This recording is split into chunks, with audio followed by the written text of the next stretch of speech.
Be a source of good in the community, and we got the Keystone program that we give away 10% of our profits.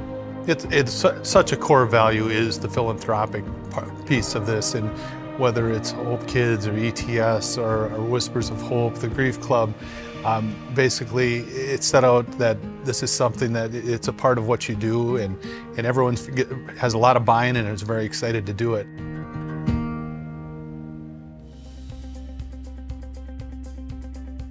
With an injection, we're usually trying to minimize inflammation or block a nerve to prevent it from sending a signal somewhere that causes you pain.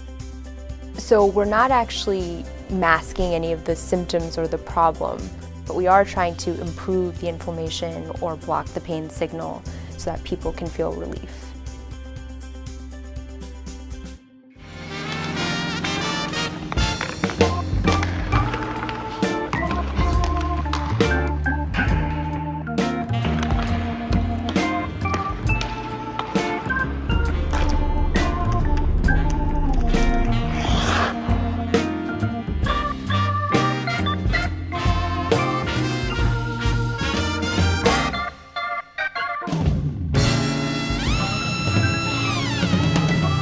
Brewpub Lots of Matzo pizzas are made in the heart of America's Dairyland, Kaukauna, Wisconsin.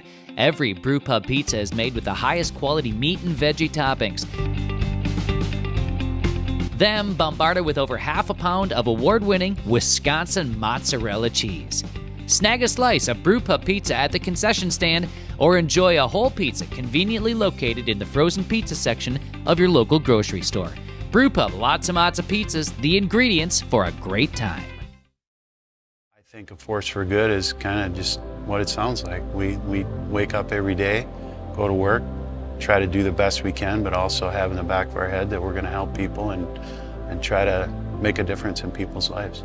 While it's important to do things for others, it's how you go about doing that day in and day out. That's the whole thing. That's the whole thing about one team. I don't care who you are in this company. Everybody has an opportunity to make a difference and contribute to the whole piece of the pie of what we're trying to do.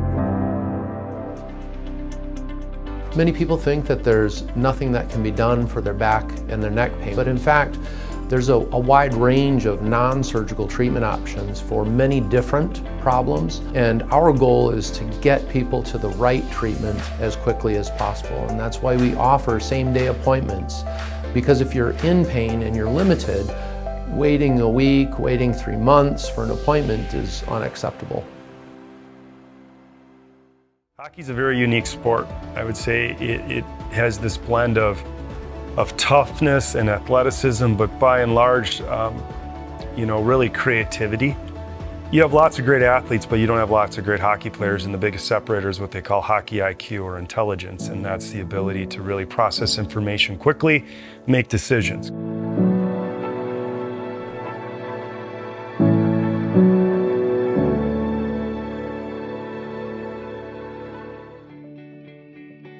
I think anytime you're beginning a season or beginning a new sport where maybe you haven't been as well conditioned as later in the season or near the end of the year, that's when you're going to be most prone to overuse types of injuries. That's going to be sprains and strains and tendonitis and stress fractures. And so I think it's most important to kind of slowly ramp up into an activity and build your volume in a stepwise way instead of jumping in all at once.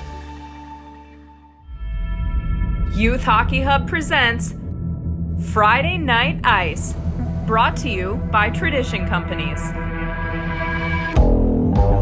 Top teams facing off in big games under the lights.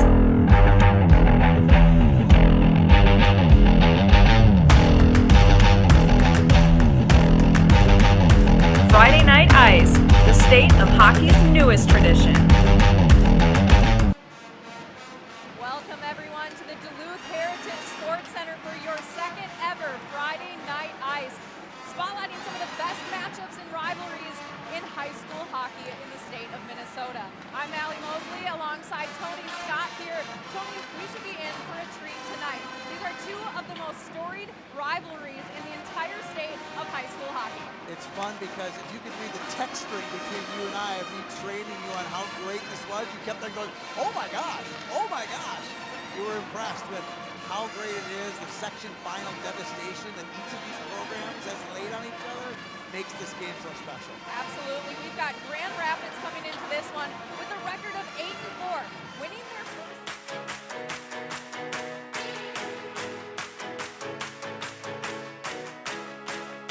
Schedule for those first, and then they've played some top-rated teams in the state. We expected them to lose. They're playing Edina and Minnetonka. They didn't do so well, but I expect them to come out here tonight with a lot of fun. These two teams met earlier in the season, just the second game of the year, with Grand Rapids taking it 3-2 in a close one. Yeah, but you can see the game. He's outplayed what he did in the goaltending. Miles Henderson, one of the best players in the state. Tonight, still on his head. They won the game. They were playing a lot. One thing we do know is that Grand Rapids is on the Iron Range. No? I thought you read the text. No, okay. They are well, not, and we will find out why here in a second. I am glad. I'm glad we're going to clear this up. You've got more on that to straighten this all out once and for all right now. Northern Minnesota is well known for its hockey and the hardworking people of the Iron Range. Stretching throughout the Arrowhead region of Minnesota, over the last 2 centuries, iron ore mining became synonymous with its people. Hockey legends like Antonovich, Mayasic, Micheletti, and Brimsick came from these tough small towns of Itasca and St. Louis County. Towns where the mines were the backbone of its economic development. I wish it would still be a rival.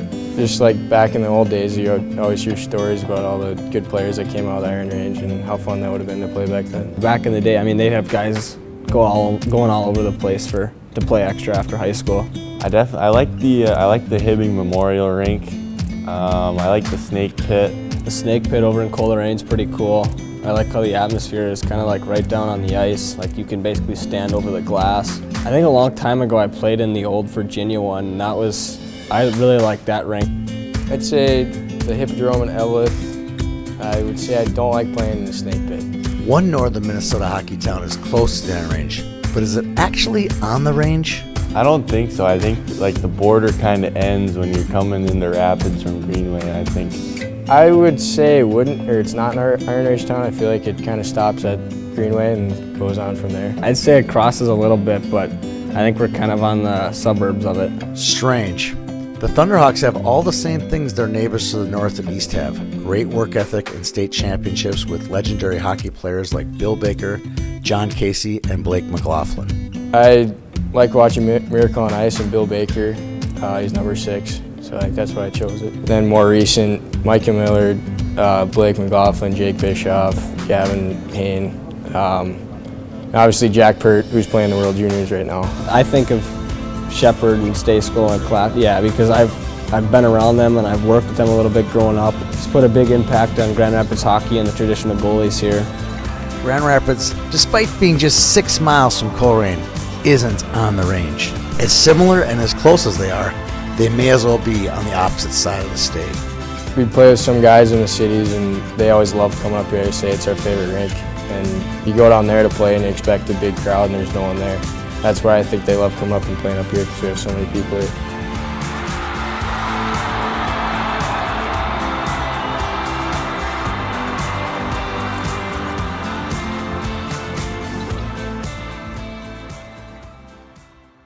But from the get-go, it was, hey, we're going to be a source of good in the community, and we got the Keystone program that we give away 10% of our profits. It's such a core value is the philanthropic piece of this, and whether it's Hope Kids or ETS or Whispers of Hope, the Grief Club, basically it's set out that this is something that it's a part of what you do, and everyone has a lot of buy-in and is very excited to do it.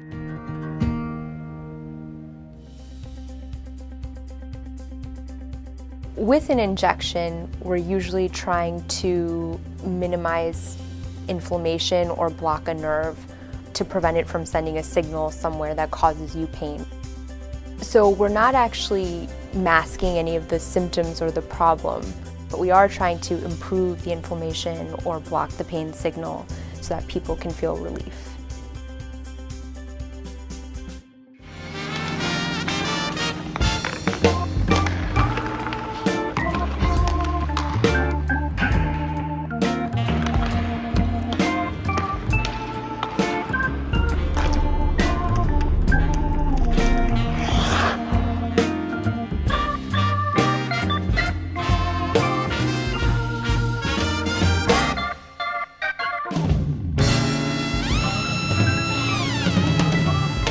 Brewpub Lots of Matzo pizzas are made in the heart of America's dairyland, Kaukauna, Wisconsin.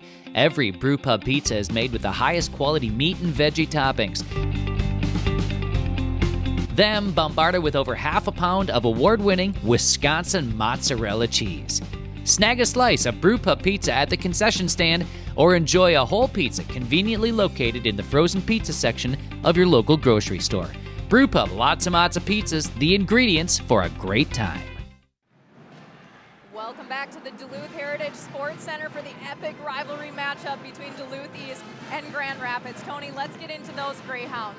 Right now, they have 49 goals in 11 games, averaging 4.5 goals a game. They have outscored their opponents lately in the last 3 games 20-2. This is certainly not the same Greyhound team that was 8-18 last year. Well, it's not the Mike Randolph Greyhound teams. It was a very defensive-minded team. Steve Kokosha's taken over. It took him a while to get them to buy into his system, and now we're just starting to see. I think it's going to all unfold here tonight at the Heritage Center. Absolutely, and unlike Grand Rapids, Duluth East comes into this one with a 3-game win streak. First time they've been over 500 under Coach Kokosha. I think the key to this game is for them to stay the same. Don't change the script at all. Play fast, play aggressive, play Greyhound hockey. New Greyhound hockey, not old Greyhound hockey. We talked about this before in the second game of the season. Duluth East lost to Grand Rapids in that close one, 3-2. What do they need to do tonight to flip the script and get this home win?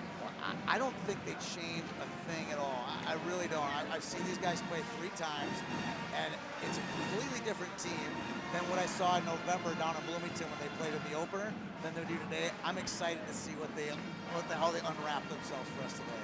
Tony, it's pretty obvious. When you come to Duluth, hockey is in the blood of these players. But a lot of times, all that hockey love and blood that's inside of them comes and starts from playing on the outdoor rinks. Tony's got more on that. Playing hockey outside is something that was born out of Arctic Minnesota winters. Kids skate on backyard rinks, ponds, and parks in every corner of the state. One corner that does it better than any other is Duluth. Boys and girls begin their hockey careers on the pristine parks of the Zenith City. Decades ago, hockey parents in Duluth had the vision of building and maintaining their own neighborhood rinks for a place for their kids to play and compete all winter long. Decade after decade, Duluth residents have put in their time shoveling and flooding these great rinks to make the game accessible to everyone. Sometimes you'd be like, I gotta go flood. Because, it kind of sucks. It's cold out. But obviously people need to flood the rink so you can play.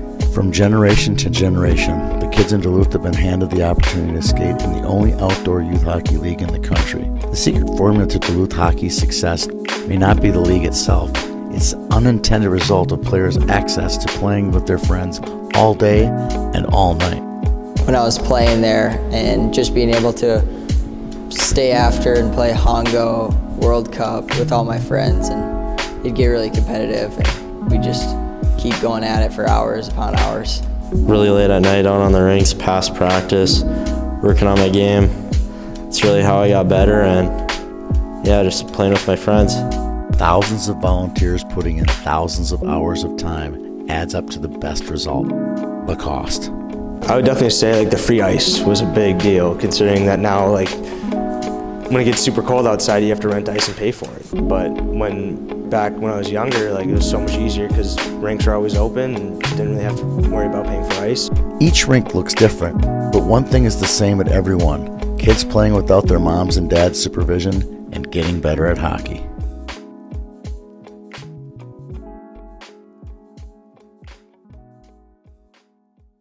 I think a force for good is kind of just what it sounds like. We wake up every day, go to work, try to do the best we can, but also have in the back of our head that we're going to help people and try to make a difference in people's lives. While it's important to do things for others, it's how you go about doing that day in and day out. That's the whole thing. That's the whole thing about one team. I don't care who you are in this company. Everybody has an opportunity to make a difference and contribute to the whole piece of the pie of what we're trying to do. Stress fractures in the foot. Generally, the pain is on the top of the foot. There may or may not be much in the way of swelling, but there's usually tenderness, meaning that if you push on the area, it is sore to touch. So if you've had a change in activity, been doing a little bit more and developed pain that hurts when you walk or certainly hurts more when you try to run on it, that's concerning for a stress fracture. Sometimes those can be seen on x-ray, sometimes it requires an MRI to decide whether or not there is a stress fracture there. Jack's Cafe has been extending warm hospitality with a focus on great food for almost 100 years. Located in historic Northeast Minneapolis, Jack's has been a great venue for hockey banquets, corporate parties, weddings, and groom's dinners. With private rooms of any size, guests can have that great Jack's experience for 2 or 200. See you at Jack's. Brewpub Lots of Matzo pizzas are made in the heart of America's Dairyland, Kaukauna, Wisconsin. Every Brewpub pizza is made with the highest quality meat and veggie toppings. Then bombarded with over half a pound of award-winning Wisconsin mozzarella cheese. Snag a slice of Brewpub pizza at the concession stand or enjoy a whole pizza conveniently located in the frozen pizza section of your local grocery store. Brewpub Lots of Matzo pizzas, the ingredients for a great time. Welcome back to the Duluth Heritage Sports Center. It's the rivalry we've been waiting for all year, Tony. Duluth East versus Grand Rapids. As we look forward to tonight, what are some of those key matchups we're going to be paying attention to? Before we get to the hockey, I think the Battle of the Bands is one. They're right. We got Rapids rocking Barbara Ann right now. I'm like getting chills. That's a key to the game right there. Which band is more in it? Oh, it's good. What about on the ice? On the ice. This is a fast, slow thing, right? You're a basketball player. When you had a team that could run the court, you'd want to run it, right? Well, that's Duluth East. And then you got a team that maybe were bigger, a little slower, you plot a little bit, you want to slow the game down, that's Grand Rapids. And they have the best goaltender in the state. Miles Gunderson, if he's not the best, he's in the top 3. He's going to put on a show for the 1,500 fans here tonight. He's not big. I kidded him before the game. Like, you look more like a second baseman than a big thug goaltender. He's a tiny little guy, and he is going to be all over the place. He's going to put on a show today for us. Well, that's enough breakdown of this game. Let's get to that ice action. Will Duluth East extend their winning streak? Will Grand Rapids extend their losing streak? We will find out with the Thunderhawks versus the Greyhounds coming up next. I think a force for good is kind of just what it sounds like. We wake up every day, go to work, try to do the best we can, but also have in the back of our head that we're going to help people and try to make a difference in people's lives. While it's important to do things for others, it's how you go about doing that day in and day out. That's the whole thing. That's the whole thing about one team. I don't care who you are in this company. Everybody has an opportunity to make a difference and contribute to the whole piece of the pie of what we're trying to do. Stress fractures in the foot, generally the pain is on the top of the foot. There may or may not be much in the way of swelling, but there's usually tenderness, meaning that if you push on the area, it is sore to touch. So if you've had a change in activity, been doing a little bit more and developed pain that hurts when you walk or certainly hurts more when you try to run on it, that's concerning for a stress fracture. Sometimes those can be seen on x-ray, sometimes it requires an MRI to decide whether or not there is a stress fracture there. Jack's Cafe has been extending warm hospitality with a focus on great food for almost 100 years. Located in historic Northeast Minneapolis, Jack's has been a great venue for hockey banquets, corporate parties, weddings, and groom's dinners. With private rooms of any size, guests can have that great Jack's experience for 2 or 200. See you at Jack's. Brewpub Lots of Matzo pizzas are made in the heart of America's Dairyland, Kaukauna, Wisconsin. Every Brewpub pizza is made with the highest quality meat and veggie toppings. Then bombarded with over half a pound of award-winning Wisconsin mozzarella cheese. Snag a slice of Brewpub pizza at the concession stand or enjoy a whole pizza conveniently located in the frozen pizza section of your local grocery store. Brewpub Lots of Matzo pizzas, the ingredients for a great time. All right, welcome back to the Duluth Heritage Sports Center. While we let the Zambonis do their thing out there, let's talk a little bit about Grand Rapids. Wade Chido. Wade Chadow's in his 4th season at Grand Rapids. He came over from Bemidji. His wife actually they lived in Bemidji. He drove over to Grand Rapids, and eventually they moved over here, got the head job. He's been here for 4 years. He's never lost to Duluth East. We're going to go down and meet him with Peter Rodney. Absolutely. Ladies and gentlemen, welcome back to the Essentia Health Duluth Heritage Ice Arena. We've got head coach of the Grand Rapids Thunderhawks here, Wade Chido. Wade's going to tell us a little bit about his team. Coach, only 4 underclassmen on your roster, a lot of veteran leadership. Does that allow the coaching staff to maybe take a more of a hands-off approach when it comes to locker room dynamics? It does. You know, we started off the year with a lot of kids with not a lot of experience, but we had those 4 or 5 kids that obviously are returning, so we kind of early on as a coaching staff, we were kind of trying to teach them the ways and how we do things, and you know what, it's like the footprint of what the kids did before you, and carry that legacy on, and it starts with the guys that were before them, like the Carter Clafton, the Jack Pearts, the Garrett Drotz, Joey Del Greco, Ren Morquay, I could go on, Easton Young, all those guys that created what we are and what we do and how we do things.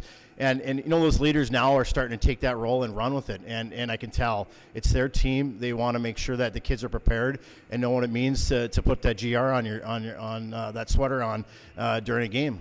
Well, you mentioned Carter Clafton, and I wanted to ask you, what is in the water in Grand Rapids that makes goaltending such a position of importance? You go all the way back, Gabe Holm, Joe Burt, Zach Staskell, and just like you said, Carter Clafton. And now you've got Miles Gunderson this season, who's another stud. What is it about Grand Rapids? Yeah, and you forgot 100 Shepherd. There you go. You know what? They have a big emphasis on it in our program. We have Derek Peterson that runs Wednesday nights, and he does just with the goalies. And they have the goalies out there, and our kids volunteer to shoot pucks on them. And there's a big emphasis. We make sure that the kids are getting the attention, just like the forwards in DR. Because I think sometimes in programs they lose focus on how important goaltending is and making sure they're training and developing just like the forwards in DR. And we've done a great job, and they did it before me. So it wasn't me that did it.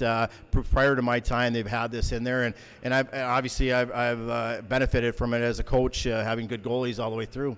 All right, a Thief River Falls native, 1 year in Alaska for college, then 3 years at Bemidji State, with roots so deep in northern Minnesota. What is it about northern Minnesota hockey that makes it so special? It's cool. The best way to describe it is you go to the gas station, people are asking you, who do you got next? How's the team doing? You're walking at a post office, at the school, everybody knows what's going on. There's identity to it. They love it. They cherish it. It's bred in the community, and people want to see and follow the team. And, it's just like Grand Rapids. It's unique in that way that people cherish the game, and they have a lot of pride in it, and it carries on from tradition to tradition. Kids see that and want to put that GR jersey on. And Thief River, same thing. I watched the kids growing in front of me, and I wanted to do what they did, because in a small town, let's be honest, everybody knows everyone, and it's important. It's all sports. It's not just hockey, but all sports. It's a neat atmosphere, and it's cool for these kids to be a part of. Two northern powers going at it tonight, Duluth East and Grand Rapids. Thank you, Coach Chido from Grand Rapids, for being here. We've got Thunderhawks Greyhounds at 7:30 tonight. It is almost game time, but before we get to the ice, let's talk just a little bit about Duluth East Steve Patosha. Pitt's been here. Patosha's been here for 2 years, the second year. He's a longtime Bantam coach, grew up here, played here. He is through and through Duluth East hockey, and I can't wait to learn more about what his game plan is today with Peter Rodney downstairs. The bands have stopped. I think that means it is now finally game time. On the other side of the break, we will have the players on the ice. We will get this game going. I can't wait to see it by the end of the first period where this is at. This is going to be a big banging match head-to-head from start to finish. Absolutely.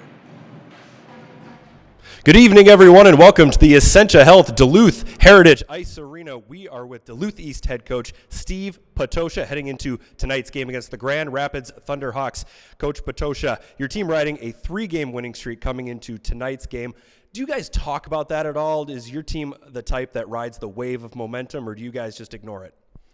We enjoy it the night it happens, and then we kind of move on from it, and we get back to work, and that's kind of been the motto of our group all year. Certainly going to work this season. 8-18-1 last season for the Greyhounds. You get a big statement win early against Andover, the defending Class 2A champ and a section rival. What does that win do for your team's confidence going forward? Well, it helps us in the section, obviously. You know, that makes this game more important. And you know, anytime you guys can beat a team like Andover, defending state champs, with that much firepower, it can't do anything but add confidence. So this group has done a good job of keeping that all in check. Yeah, they're gaining confidence for sure. Duluth East, a program that puts a premium on bringing alumni back to the bench. You yourself, a Duluth native.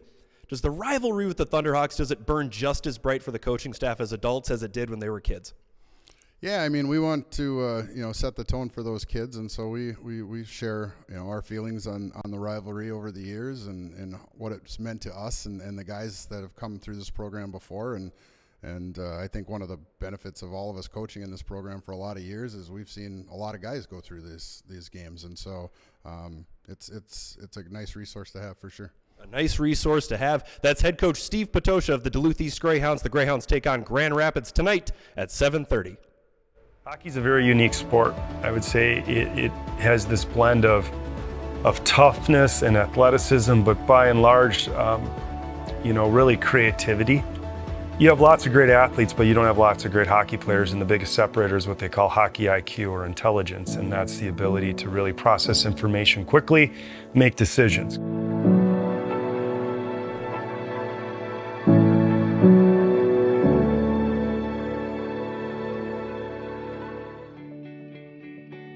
I think anytime you're beginning a season or beginning a new sport where maybe you haven't been as well conditioned as later in the season or near the end of the year, that's when you're going to be most prone to overuse types of injuries. That's going to be sprains and strains and tendonitis and stress fractures. And so I think it's most important to kind of slowly ramp up into an activity and build your volume in a stepwise way instead of jumping in all at once.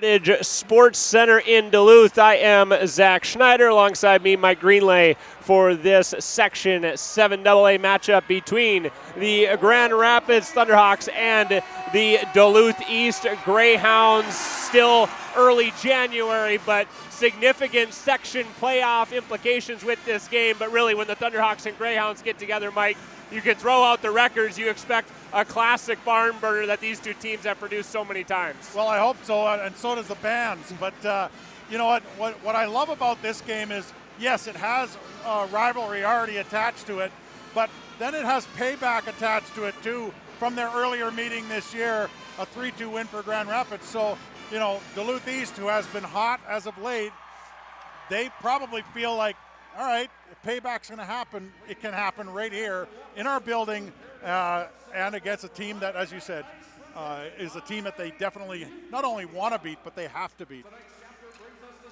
As Mike said, these two teams played earlier this regular season, may meet again after tonight in the Section 7AA playoffs. Let's go down now to the ice for the starting lineups for tonight's game.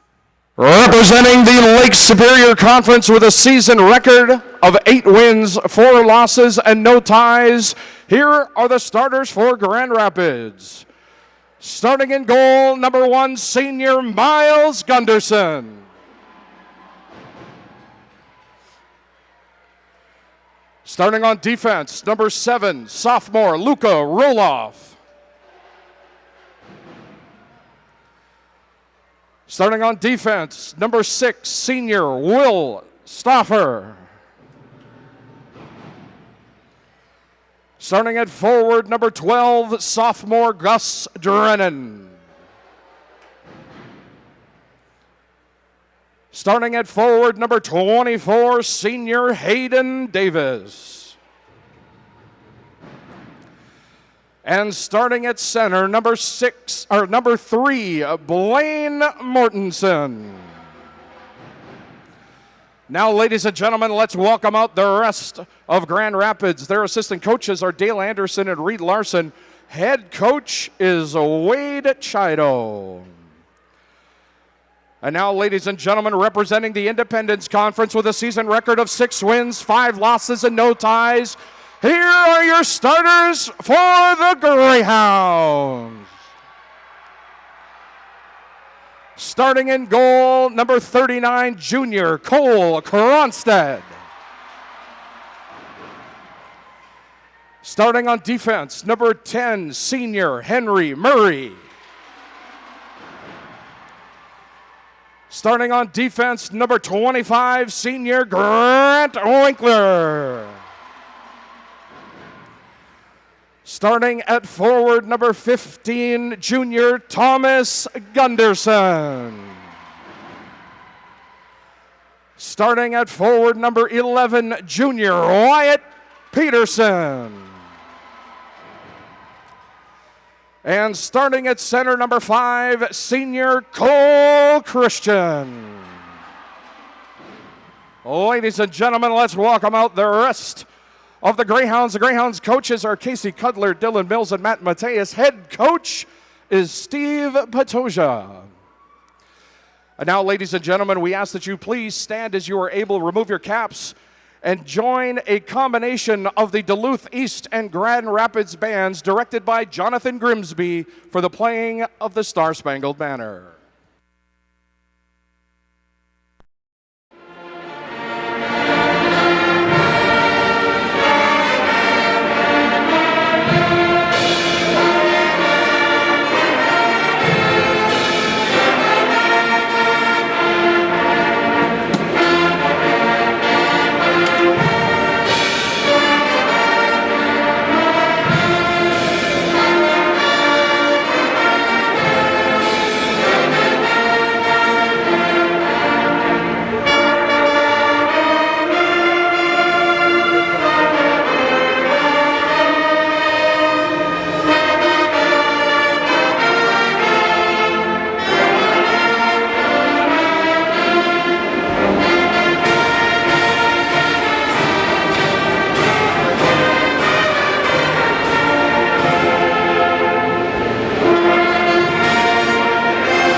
It is time for hockey here in Duluth. That, Mike, might be the last sign of friendliness you see for the next 2.5 hours. The bands getting together for the Star-Spangled Banner. Gotta love it when the bands get together. I mean, they're shaking hands before the game. But, yes, a little bit of a shared Star-Spangled Banner, and I think the only sharing that these two teams are going to be doing is body on body and some good physical play, and that's the kind of rivalry night that we want to see. You mentioned teams that are on two different trajectories midway through this season. Grand Rapids started out winning 6 straight, but they've lost 4 of their last 6, including their last game to Minnetonka. Duluth East lost 4 of their first 5, including that game in Grand Rapids, but the Greyhounds have won 5 of their last 6, including a big marquee win over Andover that kind of jump-started the Greyhound season. Yeah, you know what, and we talked about this before, where there are significant teams that you have to beat, and yeah, schedule or no schedule, you have to beat certain teams, and that's why this is such a big game for Duluth East. You know, they talk about everybody either going through one of these two to get to where they need to be. Well, that includes the 2 teams that we're playing that are playing here tonight. But what I like about Duluth East is they've scored minimum of 7 goals in 4 of their last 6 games. I mean, that's a lot of scoring. So we'll see if they can bring that here against Grand Rapids. Of course, you know, Grand Rapids will have something to say about that for many different reasons. One of them is because they need to get their season back on track. It has been a while, several years, since I've seen the Heritage Center this full for a high school hockey game, and why not? Grand Rapids and Duluth East, here we go on Friday Night Ice. Thanks so much for being with us from around the state, wherever you are. This should be a good one from up north. Winkler for East, plays it ahead, Gunderson into the zone, and that's Miles Gunderson, the Grand Rapids goaltender who plays it. There's several Gundersons playing in this game tonight, so bear with us. We have an overabundance of Gundersons today. up the boards and not quite out to center from Gus Drennan, and now it's Cole Christian for Duluth East behind the goal. It's taken away by one of the Rapids captains. That is Will Stoffer. He gets it again out to the line, but not completely out. Christian, though, retreats to neutral ice and now shoots it in for the Greyhounds. Stoffer behind the net gets some help from his partner. That is Luca Roloff. You'll see a lot of those, too, tonight on the blue line for Grand Rapids. So far in this game, the puck's been only on one side of the red line. It's been down in the Grand Rapids zone pretty much the whole time. Sudo tried to move at the Rapids line. It's taken away, and now the Thunderhawks get it into the Greyhound zone for the first time. Donovan back to play it there for the Greyhounds. It comes up the far side boards. Stepping up to make a play was Forrest for Grand Rapids. Bouncing puck and played out to center ice by Bowden Donovan. He's the youngest brother of Ryder Donovan, formerly at the University of Wisconsin, now finishing his career at Vermont. You can see the resemblance. They both got some size as Donovan now comes through center ice. He was 1-on-5. He'll shoot it in, and East will get a line change taken away. Centering pass out in front. That was Noah Tang, and a collision with the goaltender, Gunderson, and Grand Rapids will head to the power play. Gunderson slow to his feet for the Thunderhawks. Yeah, he came flying out, and he got run into. His helmet came off in the process. It doesn't look intentional at all. Noah Tang was chasing a puck that had just skirted by the net, so looks like he'll shake it off. Tang to the penalty box as the officials confer. Gunderson has his helmet back on and will remain in the game. A good sign for Grand Rapids. Miles Gunderson has been one of the state's best goaltenders through the early part of this year. He's 7-4-0, but a 1.72 goals against average, a save percentage over .940. So he's one of those reasons that maybe Duluth East won't find the back of the net quite as much. Yeah, I'm sure that they're hoping so, and it's always a little bit worrisome when you're a goaltender who has had those numbers gets basically mowed down. And like I said, I didn't look entirely intentional. I think they were going after the puck, but you just can't run into goaltenders as fluidly as you used to. so that's why he got the gate. Steve Patosha not happy with the penalty call, made that known to the officials here early on as Rapids to the power play for the first time. This is Roloff. He gets tripped up in the corner. Rapids wants another call. They won't get it. Roloff is on top of the puck behind the Duluth East goal. Now it pops free. A shot from Mortensen was blocked, and East gets the clear.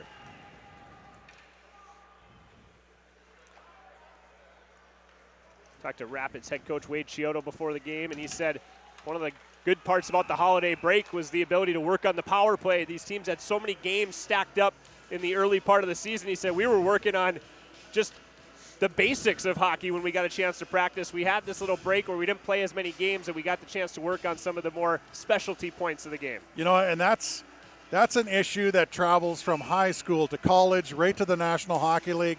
When do we work on things? Depending on your schedule and the type of team you have and what you need to work on, I'll tell you what, it's very difficult sometimes to actually break down the game and teach the kids. Now it's Christian shorthanded for East. A shot. Gunderson made the save. It's cleared along to the near boards. Still just under a minute to go in the Grand Rapids power play. This is Gunderson, Thomas Gunderson for Duluth East, who ties the puck up in that near side corner. Finally, it's dug free and moved along to the far side and out to center ice. Good work there by Thomas Gunderson, and now Cole Christian on the penalty kill here for the Greyhounds.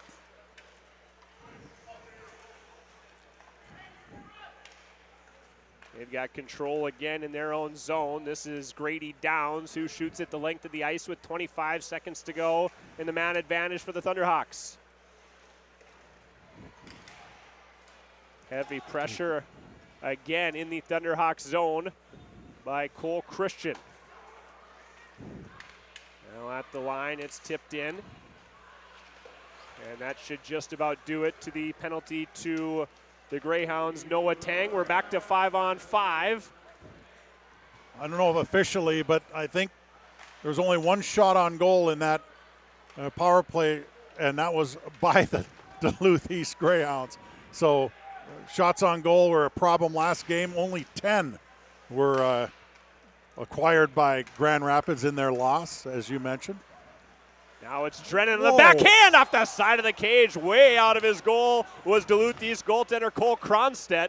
He came out of his goal and he fell down. He lost an edge, and it was a wide open net. I don't know if Grand Rapids knew that when they shot that puck.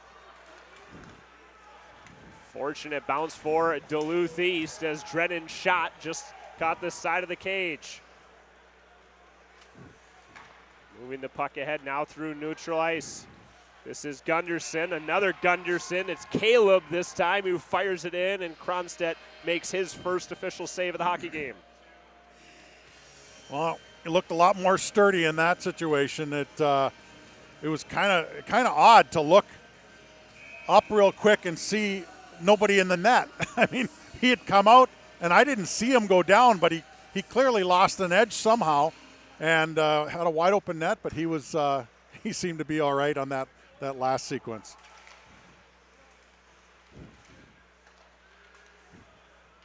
Held in at the line here. Just over 5 minutes gone here in the opening period. One shot on goal apiece. Ooh. East clears it out to the blue line, and now it's Peterson. He moves it ahead to Christian. They're onside. Christian tries to drop it there for Thomas Gunderson through the slot area. Now back to the point. Long shot from Spenningsby is wide of the goal. Held now by Christian. Back to the line down. Spenningsby. Long shot. He scores! Aiden Spenningsby. Duluth East strikes first. It's 1-0.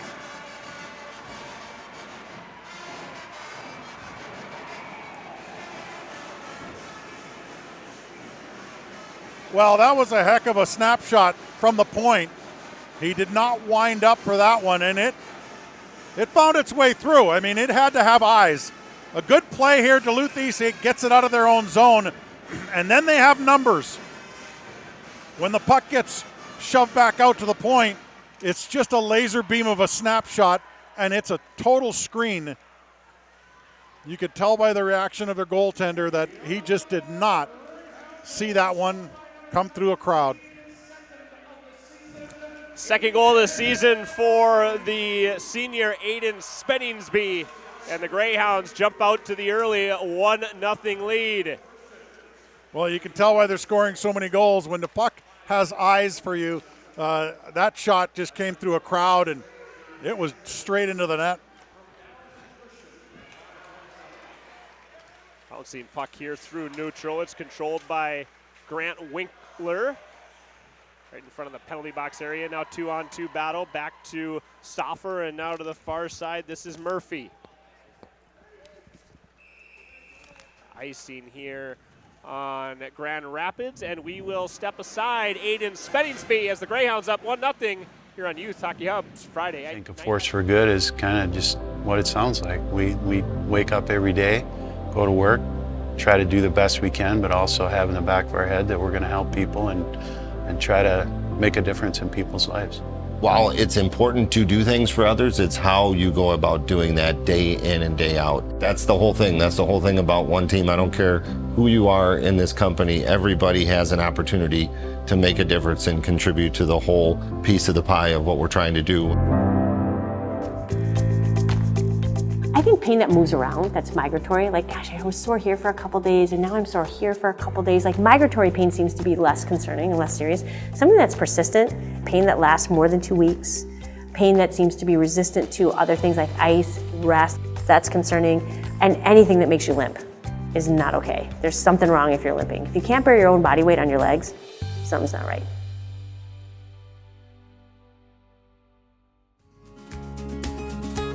We've been on the road with you for 50 years now. We're proud to share the safe roads and the roller coaster roads, even the long and winding roads. Navigating the road less traveled and cruising up the high roads.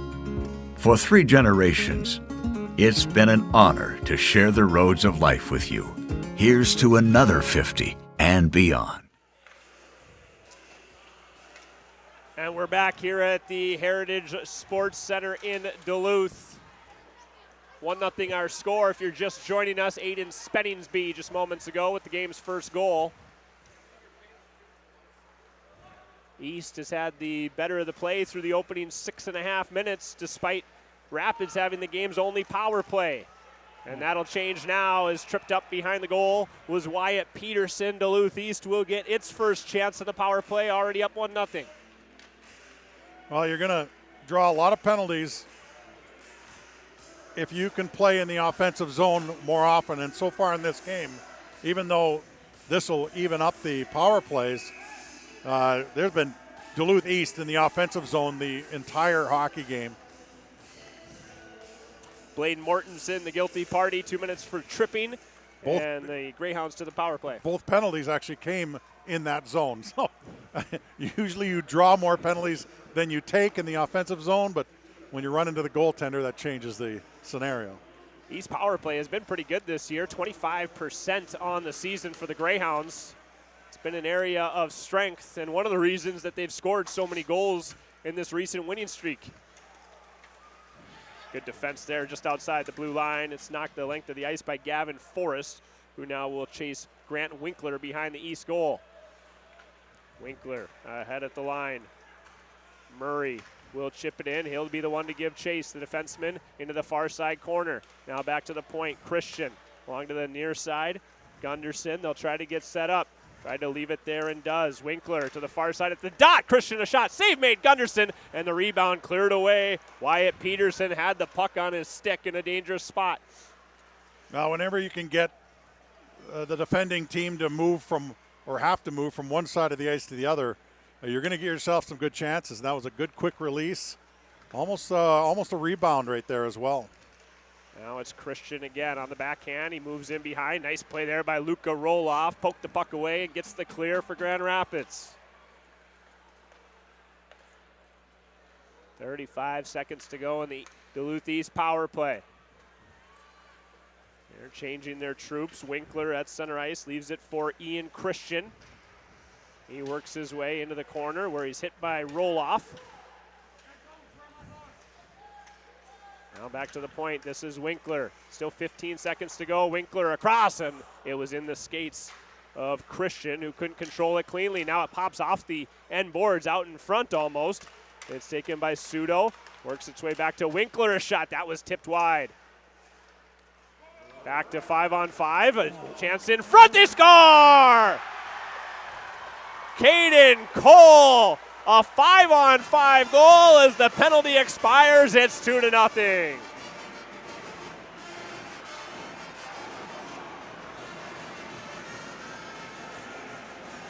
Well, when you stop in front of the net and you stop in the crease and you battle for that puck, which is exactly what Cole did, you're going to get your own rebound sometimes. That's what happened. A good little feed from behind the net.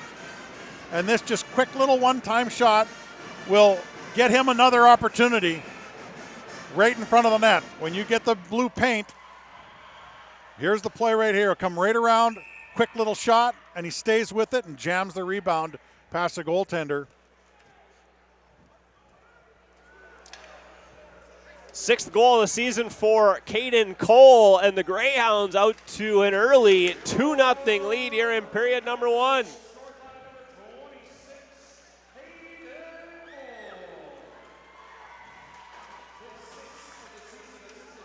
Across the line, this is Donovan again. East has been all over Rapids to start this game. Oh, East is controlling the play in this hockey game. That power play was a bonus. Spenningsby, one of the goal scorers, sends another bouncing puck in that Gunderson puts the glove to. Grand Rapids really just needs to play a little bit more in the offensive zone. It feels like they haven't been on this side of the ice hardly at all. No, they just haven't had the puck. Need to find a way to support that puck a little bit more so they can come up the ice as a group. But right now, Duluth East is just dominating the puck possession. They come back with that top line centered by Cole Christian. The puck taken away though, and this is Forrest with some speed. Forrest on the backhand sends one through the top of the crease area. It's taken on there by Henke, who sent one towards the net. Out to center ice though, East with the clear. This is Christian, 1-on-3. His pass toward the middle missed Thomas Gunderson, and now back the other way, Miller. He's canceled out of the play. And that will be an icing on Duluth East. The shots right now 6-1 in favor of the Greyhounds. Not shocking when you're watching who's controlling the play in this one. And, you know, Duluth East isn't trying to do anything fancy. They're getting the puck over the red line. A lot of their entries have been dump-ins. I mean, dump in and go get it. And maybe a little bit of a lesson there. It's great to carry the puck, but if you don't have that option, there's nothing wrong with dumping and chasing and getting after it, getting that forecheck going. Top line now out there for Rapids for that offensive zone faceoff. Moving it ahead now for East. This is Gunderson. He's canceled out. It comes back to Roloff, who moves it ahead. And on the attack now are the Thunderhawks. Drennan on the far side. It comes to Davis. He's in behind the net. Gives it to Mortensen. Back to the point. Stauffer, long shot, tipped and just wide on the glove side of Kronstedt. Now into the corner. This is Mortensen. Back to the point. Stauffer, a shot, stick save, kick to the far side by Kronstedt. Out to the line, and it bounces past Roloff. Good extended pressure there, their best of the night. Definitely the best sequence here for Grand Rapids. They were able to control the puck, use their defensemen, get a couple shots through. Now behind the defense, though, is Christian. His centering pass kicked in, and Gunderson had to make a reaction save for Grand Rapids. Out to the line, it's held in. Tang fires one off the pads of Gunderson into that far corner. Now this is Ian Christian. He's taken to the ice by Caleb Gunderson. And with one of the players on top of the puck, we'll get a face-off here in the Grand Rapids zone. And we will head to a break. It's Duluth East 2, Grand Rapids 0 here on Youth Hockey Hub's Friday Night Ice. I think a force for good is kind of just what it sounds like. We wake up every day, go to work, try to do the best we can, but also have in the back of our head that we're going to help people and try to make a difference in people's lives. While it's important to do things for others, it's how you go about doing that day in and day out. That's the whole thing. That's the whole thing about one team. I don't care who you are in this company. Everybody has an opportunity to make a difference and contribute to the whole piece of the pie of what we're trying to do. I think pain that moves around, that's migratory, like, gosh, I was sore here for a couple days and now I'm sore here for a couple days. Like, migratory pain seems to be less concerning and less serious. Something that's persistent, pain that lasts more than 2 weeks, pain that seems to be resistant to other things like ice, rest, that's concerning. And anything that makes you limp is not okay. There's something wrong if you're limping. If you can't bear your own body weight on your legs, something's not right.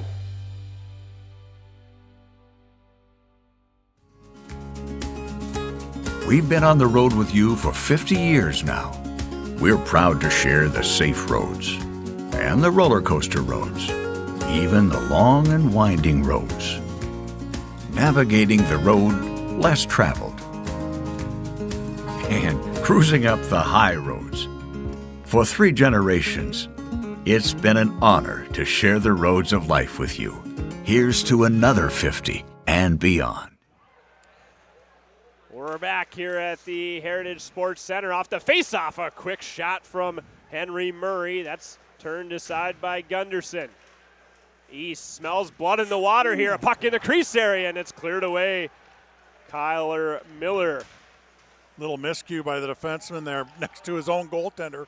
He almost put it in the crease for a tap-in.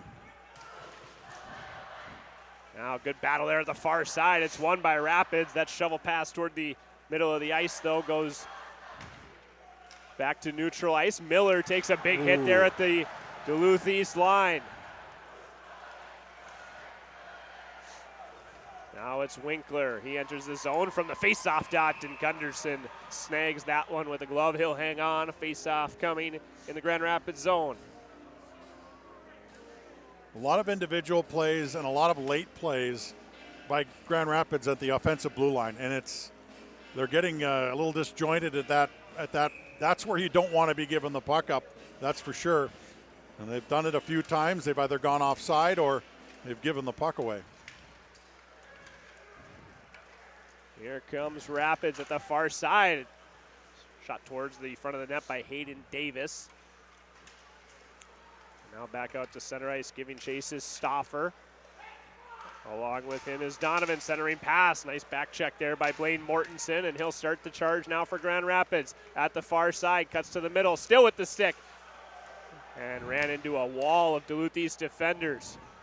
Now it's Mortensen who picks it up along the near side. Pass to the point, that came out of the zone, and Rapids offside with 4:36 to go in period number 1. Grand Rapids trying to mount something here, using a little bit of speed, but again, just not connecting. And that was another miscue. Yeah, controlling the puck, and you just step outside the blue line on a reception of that pass and throw yourself offside.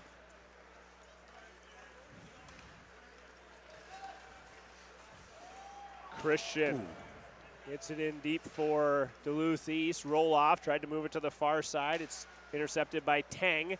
Roloff again in that corner. Luka Roloff, the nephew of Grand Rapids hockey royalty, John Roloff. Pretty good bloodlines for that young man. Just a sophomore for this Grand Rapids team, as a long shot is waffle boarded aside by Gunderson and now played back out to center ice. Downs. Separated from the puck right in front of that Rapids bench. Now moving it to the far side. This is Murphy. He gets it back to Stauffer. He'll try to enter the zone and does. Into this corner on the near side. Now behind the net. And back along the near side. It's taken now by Forrest. Battle going along in that near side corner. Forrest sidestepping him was Downs. And Downs will flip it to center for the Greyhounds. Duluth East changing. Murphy plays it up the rink, just missed the tip. Did Shermoen, and an icing here on the Thunderhawks.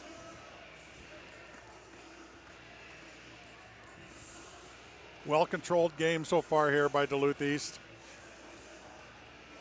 They're moving the puck well. They're not taking chances. They're getting the puck into the offensive zone, even if it means just tossing it in there, like I said. That's a good game plan. It's working for them so far.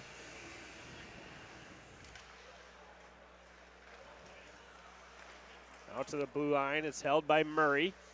He gets it into the corner. It's shuffled around to the near side now by Grand Rapids. Falling down on the play was one of the defenders. It's taken on now by Mortensen. Bouncing puck. And that's Davis off the boards and out to center. Nice play here by Mortensen with the takeaway, centering pass intended for Drennan. Mortensen takes a big hit behind the net. That was Murray for Duluth East. And now it's Thomas Gunderson the other way. His centering pass hit a skate. Mortensen moves it ahead behind the defenses. Davis, a shot and a save made by Kronstedt. His best of the night thus far for Duluth East. End to end we go. And now it's Duluth East with the puck. Gunderson to the middle. A save made by Gunderson as cutting to the net was Cole Christian. And Miles Gunderson makes maybe his best save of the night. Well, both goaltenders came up big in that rush at both ends. One-on-one with the goaltender in both scenarios. So both teams kind of loosened up a little bit in that last shift. That's where you want your goaltender to come up big for you, and both goaltenders did just that. Some ice repair going on behind the Duluth East goal right now, and that end-to-end action at this point maybe favors Grand Rapids a little bit more, because you mentioned Duluth East had been so methodical through the first part of this period. If you can get away with it, that's what we've seen from Grand Rapids this entire period is kind of the stretch pass or the individual rush or the play at the blue line to try and do something. It's a higher risk type game. It's just not working for them right now. Duluth East is playing just a smart hockey game, and it's paying off for them for sure. So we'll see what kind of adjustments. I know there's a couple minutes left here, but you see what kind of adjustments may be made into the second period by Grand Rapids, because you get a team that's playing solid, solid hockey like Duluth East is. It's tough to use too much of that, individual efforts to try and beat them. Offensive zone faceoff here for the Greyhounds. It's controlled by Grand Rapids. They get the early exit. Forrest tried to get it in deep, and with some help from Duluth East, actually it ends up deep in the Greyhound zone. Spenningsby spins one back. This is Downs. Tries to sidestep the forecheck and does. Gives it back toward the middle. Spenningsby leads the charge, gives it to the far side. Donovan controls into the corner. Back into the point, Spenningsby. Final 2 minutes of the period. Spenningsby pinballed one around in front. It ends up with Sudo behind the net. He jumps past a check into that corner. Sudo still with it for Duluth East. Now along to the near side. Wanting it at the point is Downs. Sudo has it pinned up along those near side boards. A 2-on-2 battle, now 3-on-3. We play along the near side boards with 90 seconds to go in the period. Finally a whistle and a face-off coming.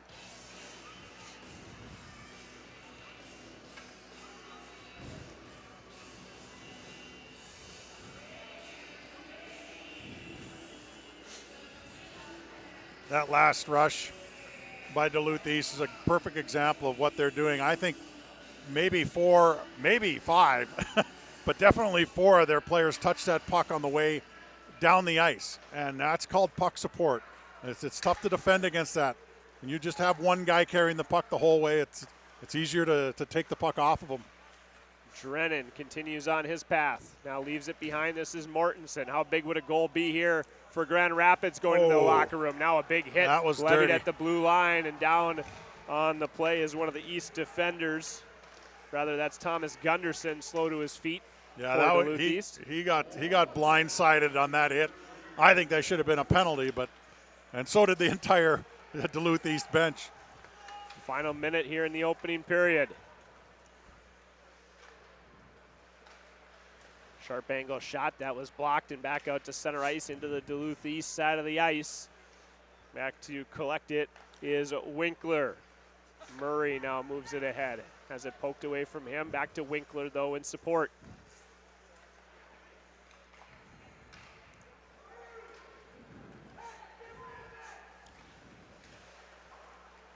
Up the wall, Murphy can't clear it. It's held in by Christian behind the net. This is Tang centering pass, and a good defensive play in front there by Stauffer to clear that away from trouble.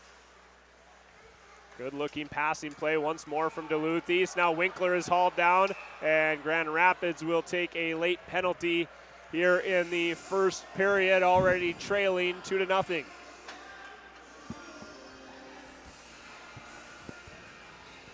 Well, this power play will be realized in the second period, but well earned. Just 5 seconds to go here in period number 1. Almost surely this power play will carry over to the second. But an offensive zone face-off here for East, and they win it, but back to center ice. That is how the first period comes to a close. 2-0 the score. The shots 11-3 in favor of Duluth East. Yeah, just a clinic so far, I think, by Duluth East. They just have played a stronger hockey game. They've played a better team game. And so Grand Rapids has to kind of figure things out. As we mentioned, as of late, they haven't been playing as strong. They need to find their game very quick here. Let's go down on the ice. Peter has Duluth East head coach Steve Patosha. Steve, your team plus 11 this season in goal differential in the first period. You get 2 tonight in the first frame. What's been your team's key to success in the opening periods? I think just trying to come out and just play our game right from the start, not getting fancy, just simple A to B hockey. Your team gets a penalty early on, goaltender interference, and then you get a goal close in later in the period. Is that where the Hounds want to live, right in Grand Rapids grill? Well, if you're going to beat a goalie like Miles Gunderson, you got to get in his face and you got to get in front of the net. And I mean, we don't want to take penalties. We're not trying to make contact with the goaltender, but we need to be down there and live in that paint or right above it for sure. That's Duluth East head coach Steve Potosha. Between periods here, the Hounds lead Grand Rapids 2-0. From the get-go, it was, hey, we're going to be a source of good in the community, and we got the Keystone program that we give away 10% of our profits. It's such a core value is the philanthropic piece of this, and whether it's Hope Kids or ETS or Whispers of Hope, the Grief Club, basically it's set out that this is something that it's a part of what you do, and everyone has a lot of buy-in and is very excited to do it.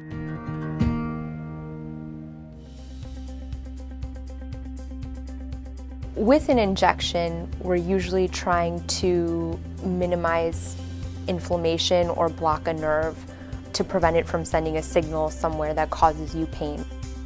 So we're not actually masking any of the symptoms or the problem, but we are trying to improve the inflammation or block the pain signal so that people can feel relief.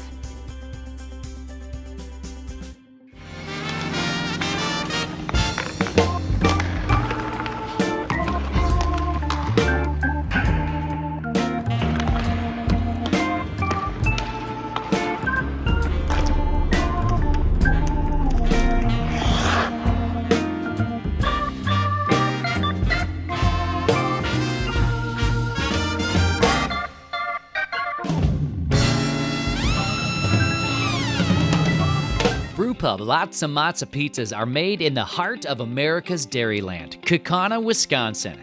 Every Brewpub pizza is made with the highest quality meat and veggie toppings. Then bombarded with over half a pound of award-winning Wisconsin mozzarella cheese. Snag a slice of Brewpub pizza at the concession stand or enjoy a whole pizza conveniently located in the frozen pizza section of your local grocery store. Brewpub Lots of Matzo pizzas, the ingredients for a great time. I think a force for good is kind of just what it sounds like. We wake up every day, go to work, try to do the best we can, but also have in the back of our head that we're going to help people and try to make a difference in people's lives. While it's important to do things for others, it's how you go about doing that day in and day out. That's the whole thing. That's the whole thing about one team. I don't care who you are in this company. Everybody has an opportunity to make a difference and contribute to the whole piece of the pie of what we're trying to do. Stress fractures in the foot, generally the pain is on the top of the foot. There may or may not be much in the way of swelling, but there's usually tenderness, meaning that if you push on the area, it is sore to touch. So if you've had a change in activity, been doing a little bit more and developed pain that hurts when you walk or certainly hurts more when you try to run on it, that's concerning for a stress fracture. Sometimes those can be seen on x-ray, sometimes it requires an MRI to decide whether or not there is a stress fracture there. Jack's Cafe has been extending warm hospitality with a focus on great food for almost 100 years.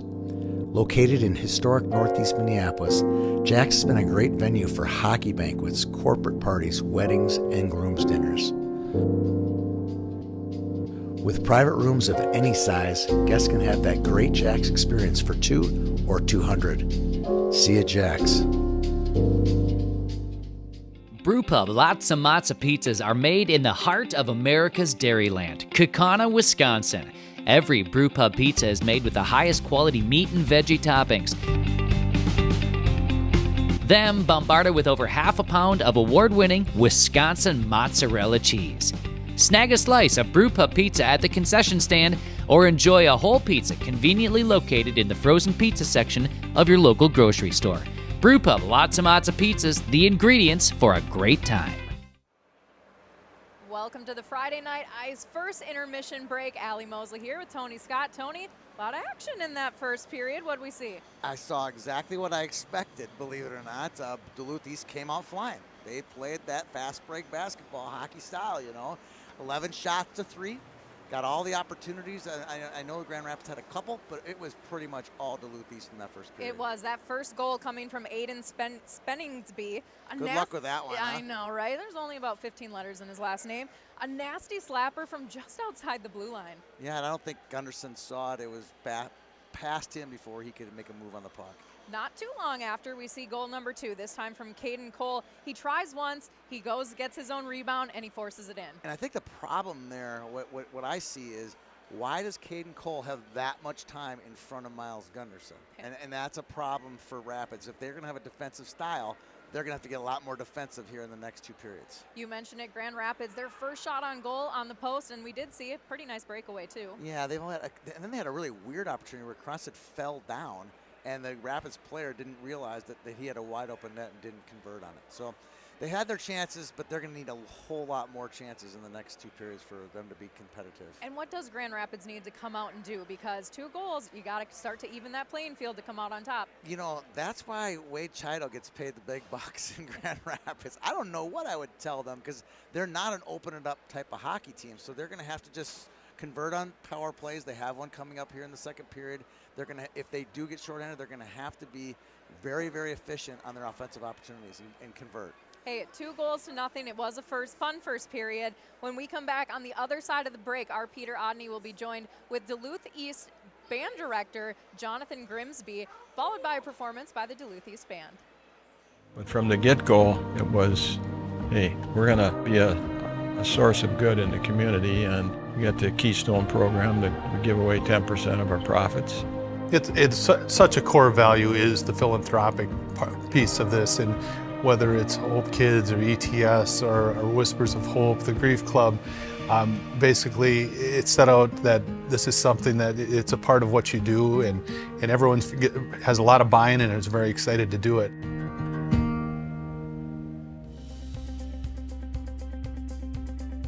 With an injection, we're usually trying to minimize inflammation or block a nerve to prevent it from sending a signal somewhere that causes you pain. So we're not actually masking any of the symptoms or the problem, but we are trying to improve the inflammation or block the pain signal so that people can feel relief.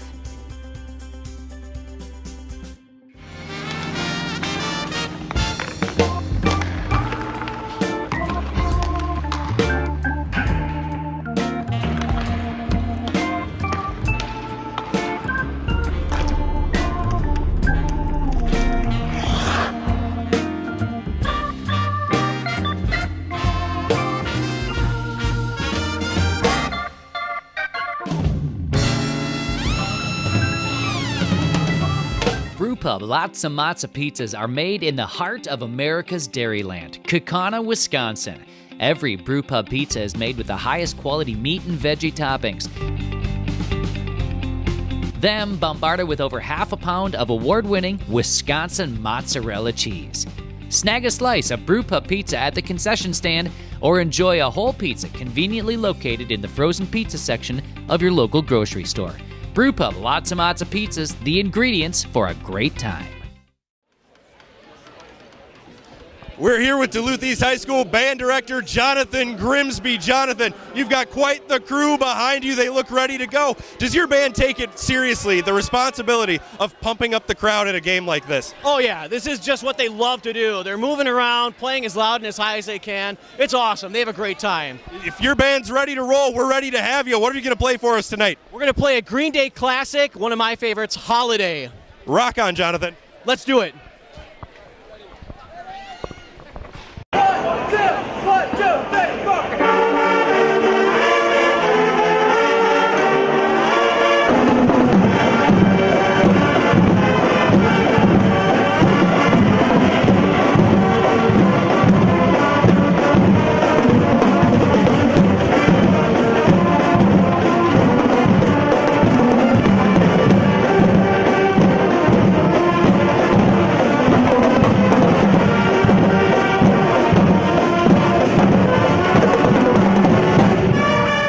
For good is kind of just what it sounds like. We wake up every day, go to work, try to do the best we can, but also have in the back of our head that we're going to help people and try to make a difference in people's lives. While it's important to do things for others, it's how you go about doing that day in and day out. That's the whole thing. That's the whole thing about one team. I don't care who you are in this company. Everybody has an opportunity to make a difference and contribute to the whole piece of the pie of what we're trying to do. Stress fractures in the foot, generally the pain is on the top of the foot. There may or may not be much in the way of swelling, but there's usually tenderness, meaning that if you push on the area, it is sore to touch. So if you've had a change in activity, been doing a little bit more and developed pain that hurts when you walk or certainly hurts more when you try to run on it, that's concerning for a stress fracture. Sometimes those can be seen on x-ray, sometimes it requires an MRI to decide whether or not there is a stress fracture there. Jack's Cafe has been extending warm hospitality with a focus on great food for almost 100 years. Located in historic Northeast Minneapolis, Jack's has been a great venue for hockey banquets, corporate parties, weddings, and groom's dinners. With private rooms of any size, guests can have that great Jack's experience for 2 or 200. See you at Jack's. Brewpub Lots of Matzo pizzas are made in the heart of America's Dairyland, Kaukauna, Wisconsin. Every Brewpub pizza is made with the highest quality meat and veggie toppings.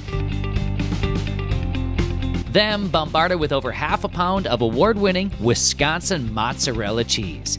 Snag a slice of Brewpub pizza at the concession stand or enjoy a whole pizza conveniently located in the frozen pizza section of your local grocery store.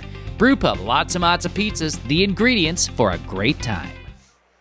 We're back here at the Duluth Heritage Sports Center. Zach Schneider, Mike Greenlay here with you. Second period for Duluth East and Grand Rapids. Greyhounds lead 2-0 after the opening 17 minutes and still have nearly a full 2-minute power play to start this second period. Roll off for the Thunderhawks. Wraps it around the boards. It's held at the line, and now this is Christian.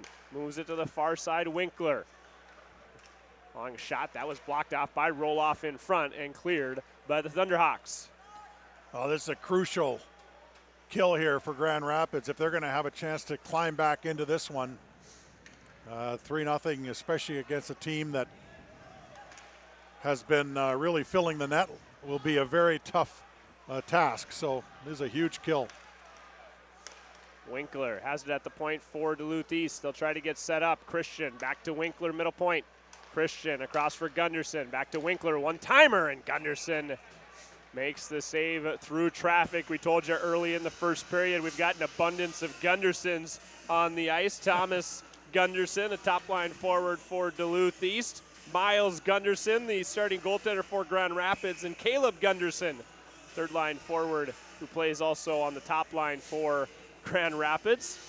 So if you hear that name a lot, we'll try to differentiate them for you, but there are that many Gundersons. Yeah, Thomas Gunderson, who's on the ice for Duluth East right now. No relation to the other Gundersons on Grand Rapids, just so you know. He's got the puck here, a shot, and Gunderson makes the save. Gunderson on Gunderson crime. The far side. Thomas Gunderson, good to see him out there because he's the one who got railed here against the boards near the end of the first period. So good to see that he's back out.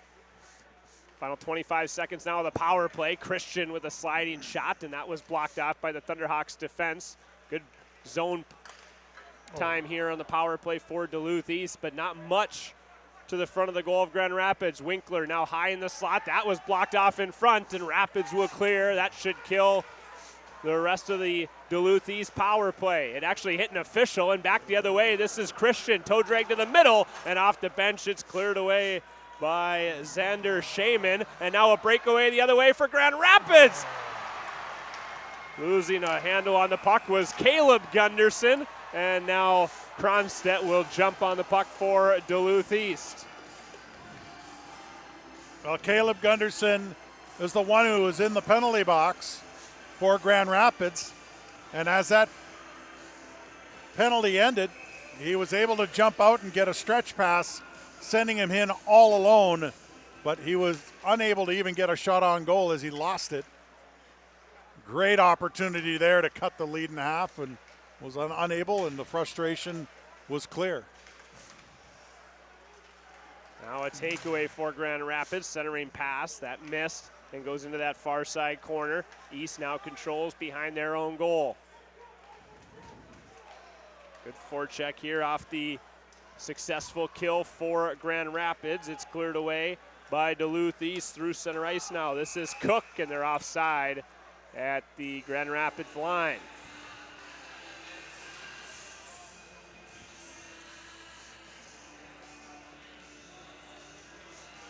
Well, we'll see if the Grand Rapids team has made any adjustments to their game now that the penalty is over. It's a Grand Rapids team that of their 8 wins, Mike, this season, they've scored more than 3 goals in only 2 of those. Those were their last 2 wins, but this is not a team that so far this season has put up 4, 5, 6 goals in a hockey game. So the next goal seems to be a pretty big one. Yeah, it's huge, and maybe more so not giving any more up if they have not climbed over that number 3 mark very often. Centering pass there was knocked away by the defense, and now Mortensen leads the charge 3-on-2 as they cross the line. Leaves it for Davis, near side circle, and Cronstedt made the stick save. Back to the point, long shot. That was blocked off in front by Duluth East. Again up the boards, and this time it gets out to center. A little bit more jump here after that successful kill for Grand Rapids here in period number 2. East through center ice. Ian Christian across the line. He'll just shovel it in behind the goal. Noah Tang, the first one there. He's one of a couple brothers on this Duluth East team. Out to the line. It's held by Murray. Gets it to Christian. Now across to the far side. Winkler a shot. Gunderson made that save. Bouncing puck in the slot area is controlled by Christian. Now it's to Tang through the top of the crease area. It was tipped in just wide. Well, Duluth East is jumping on loose pucks better than Grand Rapids. I mean, all game long. That's why they have it so much. They're going to get it. Duluth East head coach Steve Patosha said a couple weeks ago in the Duluth News-Tribune that his team was starting to figure things out, and that was the identity of his team. They need to win those 50-50 pucks. They're not going to score a lot of highlight reel goals, but they can be kind of a workman-like team, and so far tonight, that's exactly what they've been. Doesn't have to be fancy, just effective, and it certainly has been that for Duluth East. Downs toward the middle. This is Christian to the forehand. He scores! Speaking of highlight reels, Cole Christian makes it 3-0 Duluth East.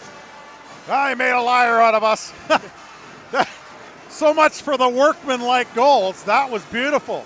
I mean, that had some Bobby Orr-esque dive in the air when he went around the goaltender.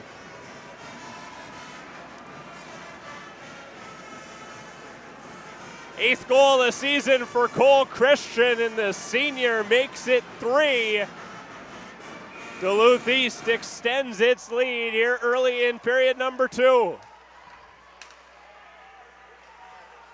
I think it was Grady Downs who made the pass from the far side boards to the middle, and Cole Christian did the rest. Well, he had to catch the puck, drop it, beat the defender, and then go around the goaltender. So there's a lot to do, but he did it all. Now towards the middle for Rapids off the side of the cage. It's still bouncing around in front. Comes back to the point roll off. Second time tonight they've had Cole Cronstedt out of position, but couldn't capitalize. Now Stauffer with a shot. That was blocked. Another shot through the top of the crease. That went wide. Roloff fires one towards the middle.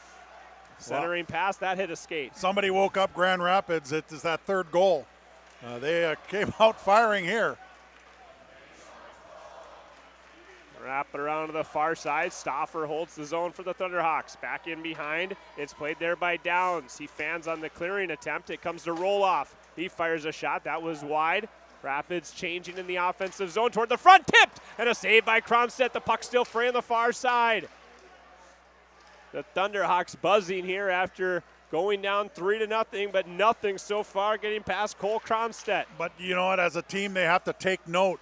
What did they just do in this last shift that almost got them a goal? Well, they came in buzzing, shooting, using their physical nature, getting to loose pucks. I mean, that was a great shift. Best one of the game for Grand Rapids. We'll step aside. 3-0 Duluth East on Youth Hockey Hub's Friday Night Ice. I think a force for good is kind of just what it sounds like. We wake up every day, go to work, try to do the best we can, but also have in the back of our head that we're going to help people and try to make a difference in people's lives.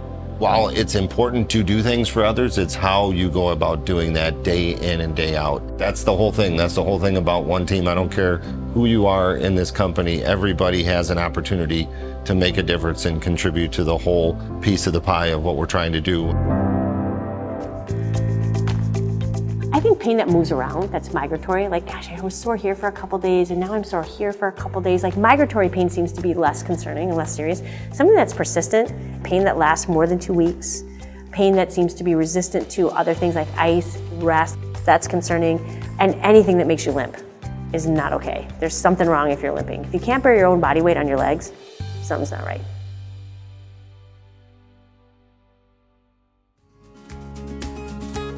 We've been on the road with you for 50 years now.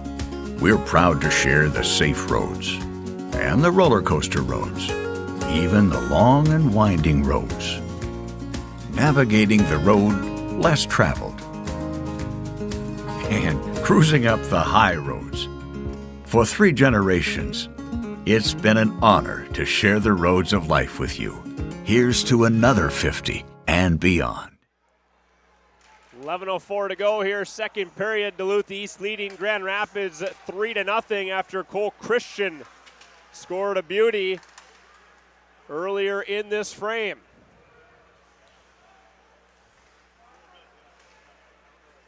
Since then, Rapids has had a couple of its best shifts of the hockey game. Davis wraps it around to the far side. Drennan holds the zone momentarily. Now it's cleared out by East. As they shoot it in and go to work behind the goal, it's Donovan, a centering pass intended for Rose.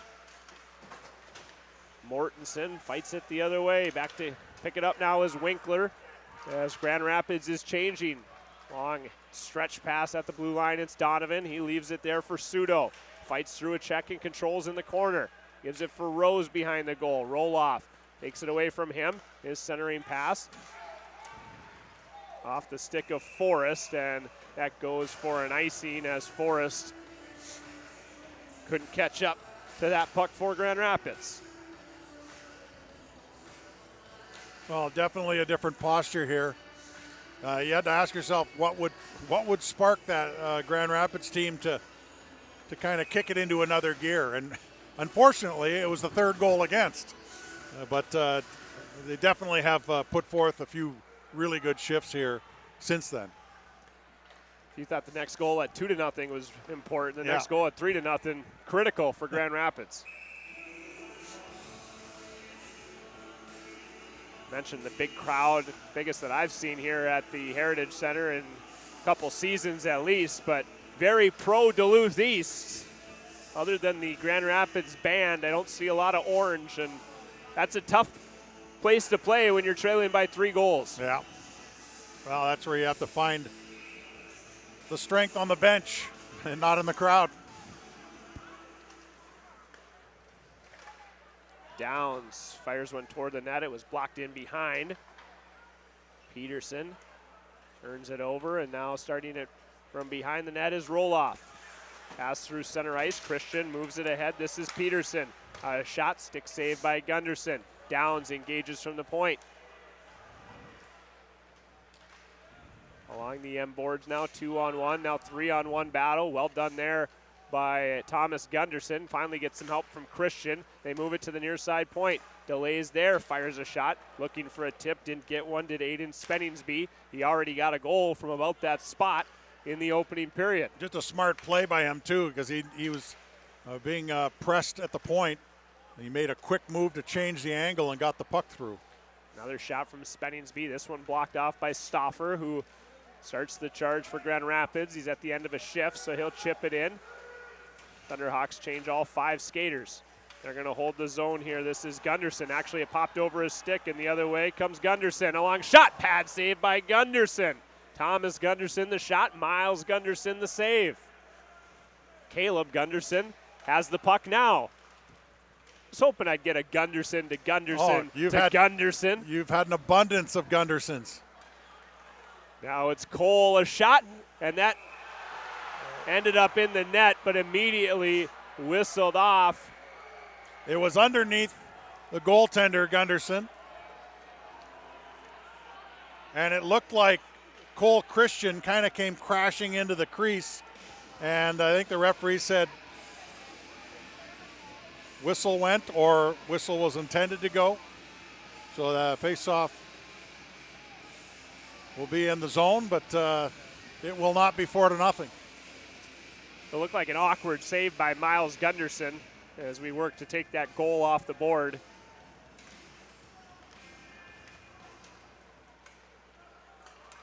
Rapids tried to ride the rail around the far side. That's an icing on the Thunderhawks about halfway through here, this period number 2.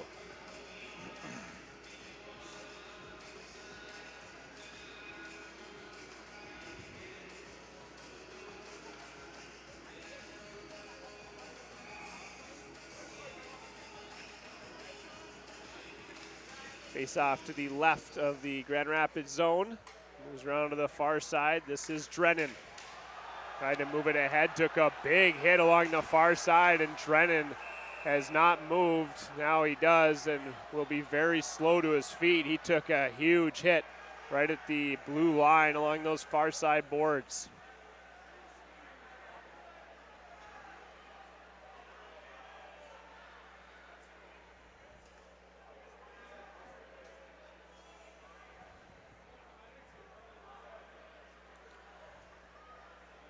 Athletic trainers over to 10-2 Drennan. I didn't see a arm in the air or a penalty called on that play. It was somewhat late as he released that pass.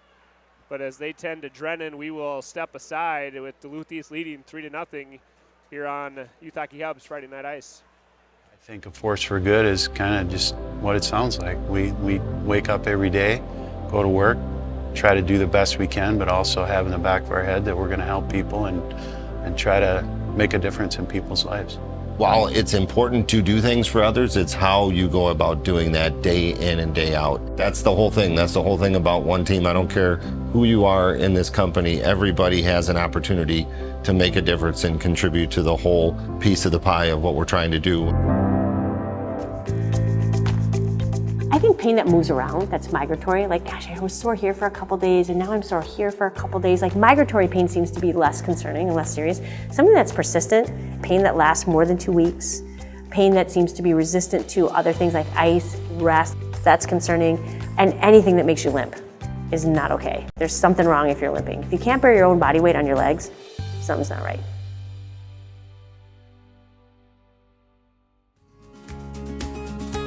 We've been on the road with you for 50 years now. We're proud to share the safe roads and the roller coaster roads, even the long and winding roads. Navigating the road less traveled and cruising up the high roads. For 3 generations, it's been an honor to share the roads of life with you. Here's to another 50 and beyond. Back here at the Heritage Sports Center, Gus Drennan helped during that timeout to the Grand Rapids bench and into the locker room. He looked very wobbly as he left the ice, so our thoughts are with him as he got smacked pretty hard along those far side boards. So much attention in the last week has been paid to the NFL, and it's paramedics and athletic trainers, healthcare workers with the DeMar Hamlin situation. So certainly everybody's aware of it, and we'll be thinking of Gus Drennan here as the game continues. Caleb Gunderson leaves it now for Mortensen in the circle, a shot, and Cronstedt up top of his crease makes a good save for Duluth East. Well, good zone entry there by Grand Rapids, who are starting to find their game. Let's see if they can get rewarded here by any of these better plays that we've seen here in the second period.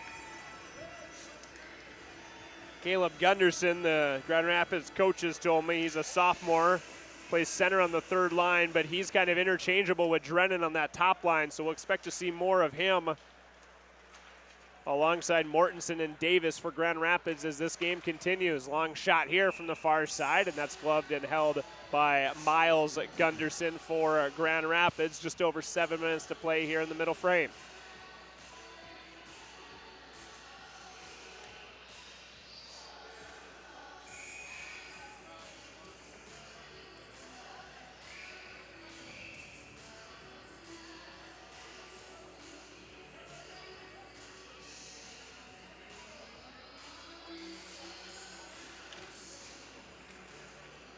Face off into the corner. Sudo has it there for the Greyhounds. Pinned to the wall, gets some help.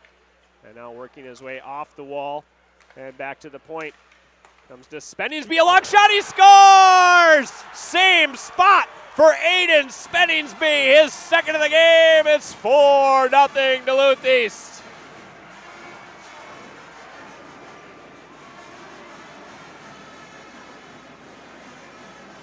That kid's got a rocket of a snapshot.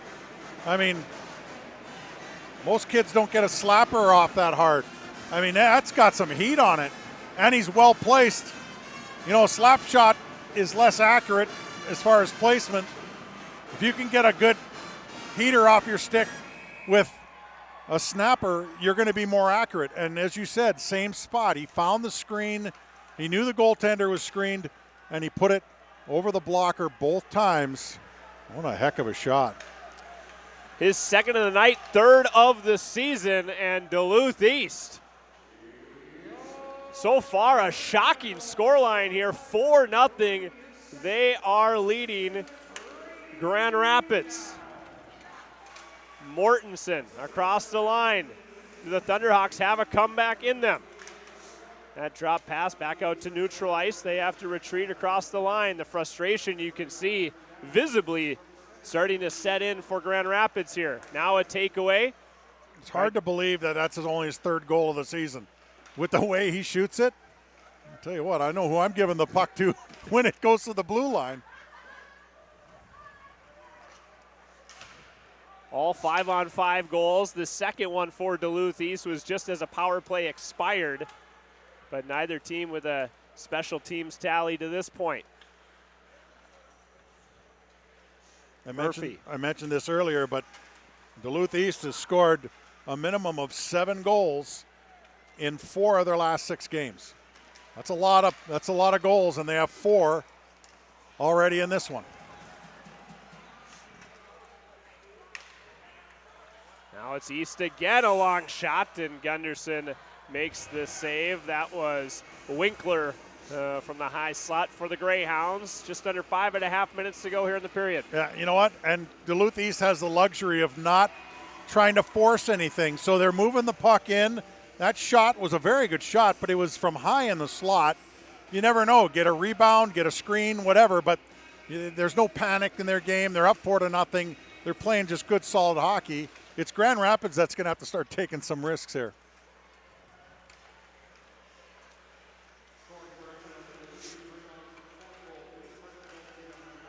Downs moves it to the near side. Peterson moves it ahead. That's out of the reach of Christian. And an icing here on Duluth East. The shots 23-10 to this point in favor of the Greyhounds.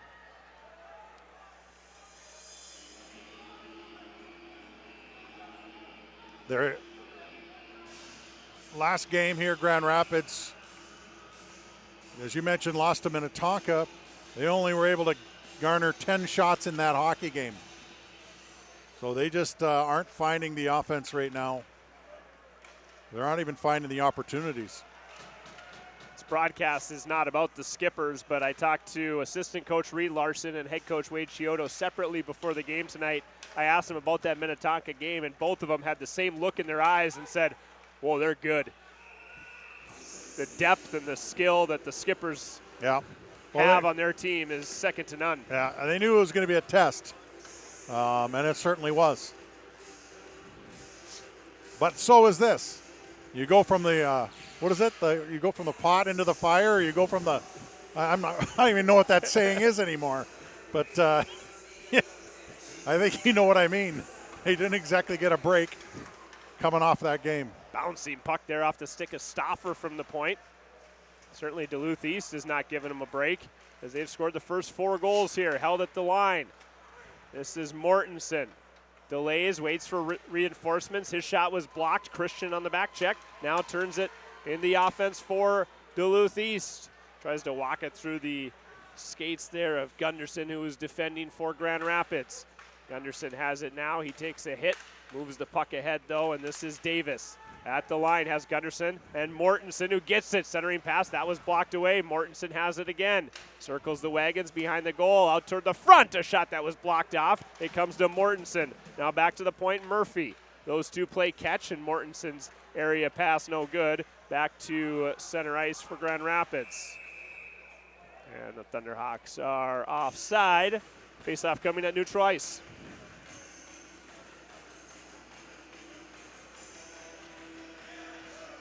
Well, I think what forced Grand Rapids to play a better style was the fact that it was the second period, which is the long change period, and they couldn't afford to get caught, so they started dumping the puck a little bit more, and they were rewarded with chances, at least more than the first period, but they haven't been able to capitalize on any.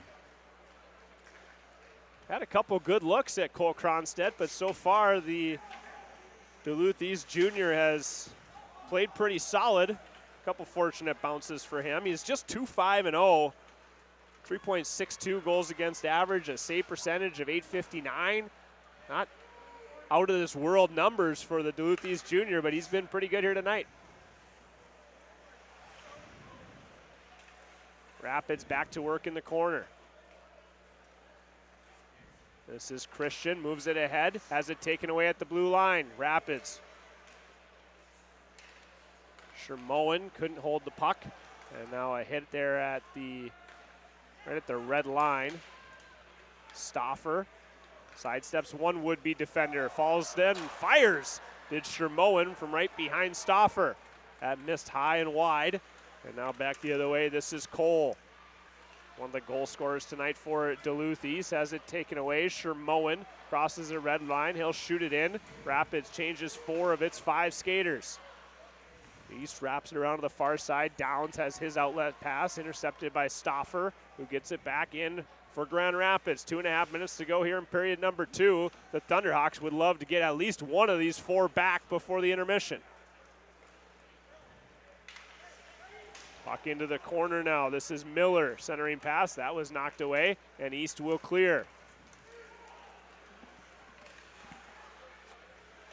Rose gets it in deep and back to get it. Bauer Murphy for Grand Rapids. Off the glass, and that'll be icing on the Thunderhawks with exactly 2 minutes to play here in period number 2. Well, it's been all Duluth East in this game. A few flurries by Grand Rapids, but as far as an end-to-end game so far, Duluth East has done exactly what they've needed to do. And this scoreline holds. It's going to muddy things up in Section 7AA. Isn't that great? That's exactly what we want. We want to see a tight schedule all the way down the line, and the games just are more and more meaningful that way. Bouncing puck toward the front on the far side, and puck still free. A shot, they score! Bowden Donovan makes it 5 for the Greyhounds.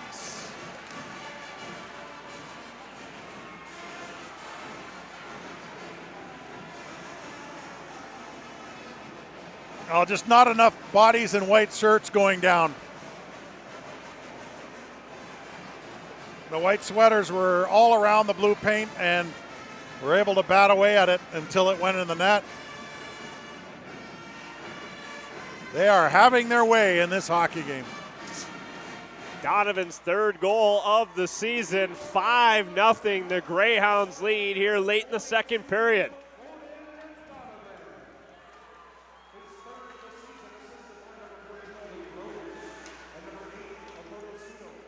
Puck pops out to center ice. Mortensen couldn't control it cleanly, and East will shoot it back in. Wrapping it around to the far side is Henke, and out to center ice it goes. Christian Picks it up, moves to the middle, missed on the glove side, whistled one wide.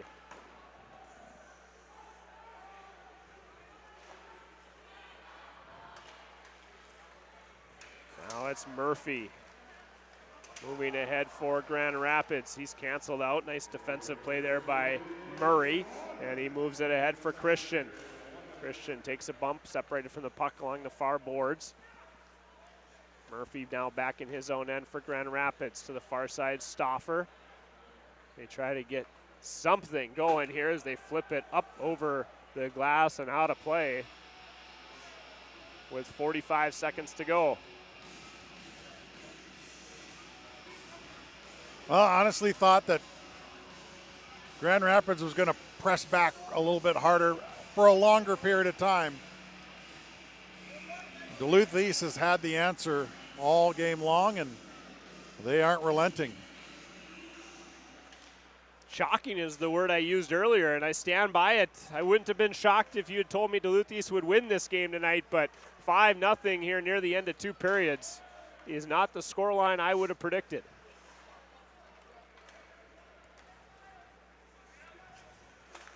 Smenningsby with 2 of those 5. He's got the puck, flips it out through the neutral zone. It's taken now by Gunderson. They're not content with 5. Duluth East on the hunt for more. Final 10 seconds now of this middle frame. Peterson wraps it around to the far side. Time for a shot if they can get it towards the front. And Gunderson at the buzzer. Almost another golden opportunity for Duluth East. Gunderson comes into this game 8 points in his last 3 games. So you know he's going to be around the puck. Certainly not the opening 34 minutes that Grand Rapids would have wished for. We'll hear from their head coach in just a moment, but you're down 5-0 as you head to the locker room on the road in a key section matchup. You got to find some way to carry some momentum to start the 3rd period. Well, they need to get their season turned back around. This game, or at least this 3rd period, would be the first place that they could start. Well, let's go down now on the bench. We have Grand Rapids head coach Wayne Chiodo. Rapids head coach Wade Chido. Wade, down 5-0. At what point do you start looking for moral victories tonight? Well, we just got to play better, right? They're outworking us, they're out competing us, and that's a problem. You know what? At the end of the day, the one thing you can make sure you do is you compete and you play hard, and we're not doing that. They're winning all the battles, and guess what? They're up 5-0. That's part of the game, and you know what? We got to shore that up and come out and play a hard 3rd period. Are you going to find out a lot about your team in this 3rd period going forward? We better, right? It's a character, it's a gut check. We need to make sure we win this period. That's our goal. Through 2 periods, Duluth East 5, Grand Rapids nothing. Don't go anywhere. We'll be back after a word from our sponsor. I think a force for good is kind of just what it sounds like. We wake up every day, go to work, try to do the best we can, but also have in the back of our head that we're going to help people and try to make a difference in people's lives. While it's important to do things for others, it's how you go about doing that day in and day out. That's the whole thing. That's the whole thing about one team. I don't care who you are in this company. Everybody has an opportunity to make a difference and contribute to the whole piece of the pie of what we're trying to do. Stress fractures in the foot. Generally, the pain is on the top of the foot. There may or may not be much in the way of swelling, but there's usually tenderness, meaning that if you push on the area, it is sore to touch. So if you've had a change in activity, been doing a little bit more and developed pain that hurts when you walk or certainly hurts more when you try to run on it, that's concerning for a stress fracture. Sometimes those can be seen on x-ray, sometimes it requires an MRI to decide whether or not there is a stress fracture there. Jack's Cafe has been extending warm hospitality with a focus on great food for almost 100 years. Located in historic Northeast Minneapolis, Jack's has been a great venue for hockey banquets, corporate parties, weddings, and groom's dinners. With private rooms of any size, guests can have that great Jack's experience for 2 or 200. See you at Jack's. Brewpub Lots of Matzo pizzas are made in the heart of America's Dairyland, Kaukauna, Wisconsin. Every Brewpub pizza is made with the highest quality meat and veggie toppings. Them bombarded with over half a pound of award-winning Wisconsin mozzarella cheese. Snag a slice of Brew Pub pizza at the concession stand or enjoy a whole pizza conveniently located in the frozen pizza section of your local grocery store. Brew Pub, lots of pizzas, the ingredients for a great time. Welcome back to Friday Night Ice, second intermission break, Tony. I feel like 11 shots on goal through 2 periods is hardly going to chip away at a 4-goal deficit for Grand Rapids. Yeah, they're just getting beat in all 3 zones right now. Thunderhawks are going to have to just open things up here in the 3rd period, float guys out, take chances once they get the puck in their Greyhound zone. It's not a good look right now. Duluth East came to play. We've got 3 goals in this period. The first coming from Cole Christian. He really self-served himself up right at the net. It's beautiful. A little wraparound, dipsy-do. The kid is a skilled kid. I've known him since he was like 4th or 5th grade when he played up as Peewees because of his birthday. He was tiny, skilled, and now he's big and skilled. Then the second goal, Aiden Spenningsby for his second goal. Kid's on fire. Yeah, having a good kid's night. on fire. He's been one of those players through his career that's played forward, defense. You can see the skill is he can play anywhere you want him. Then, with less than 2 minutes left, Bowden Donovan with a punch in front of the net. Hard-working goal, a little bit different than his brother Ryder and Shea, the Division I products. He got greasy down low. I've never seen Ryder or Shea that close to the net in their life. So Tony, Grand Rapids, they got to come out and do something different. They have to put more shots on goal. What do they do to try to make that happen?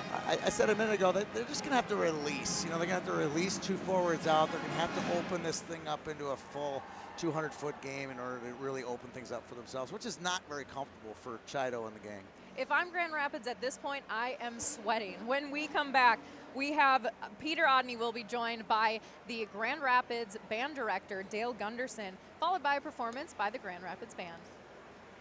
But from the get-go, it was, hey, we're going to be a source of good in the community, and we got the Keystone program that we give away 10% of our profits.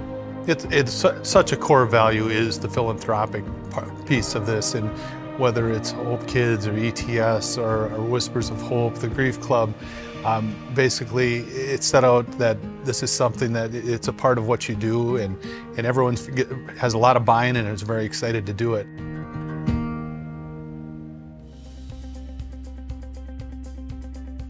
With an injection, we're usually trying to minimize inflammation or block a nerve to prevent it from sending a signal somewhere that causes you pain. So we're not actually masking any of the symptoms or the problem, but we are trying to improve the inflammation or block the pain signal so that people can feel relief.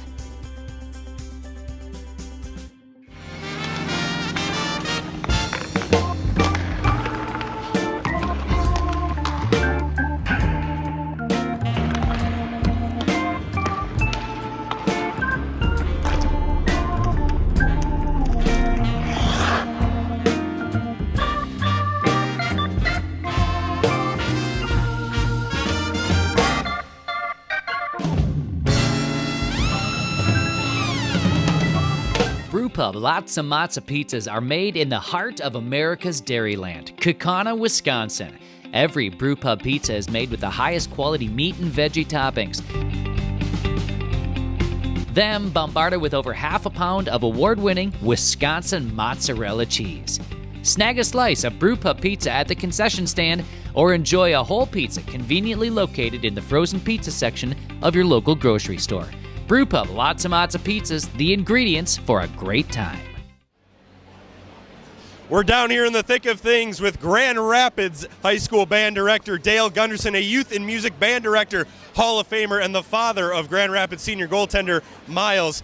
Dale, your band has won competitions all year, one in Eden Prairie, one at Eastview, the best finish since 1999 at the Des Moines Regional and Bands in America. Where does Friday Night Ice rank for you and your band tonight? Well, we just take every experience as an opportunity to have a lot of fun and grow and whatever. So, you just keep stacking them up. And this is as fun and as authentic of a night for high school kids as it gets. This is what being a high school kid is about and being a band kid is about. Your band is certainly enthusiastic. Are you ready to blow our ears off? We're going to try something here. What are you going to play for us? Let's try an old John Denver tune called Country Roads. Here we go. We're going to get the crowd involved. All right, well, Country Roads, take me home. Take it away, Dale Gunderson.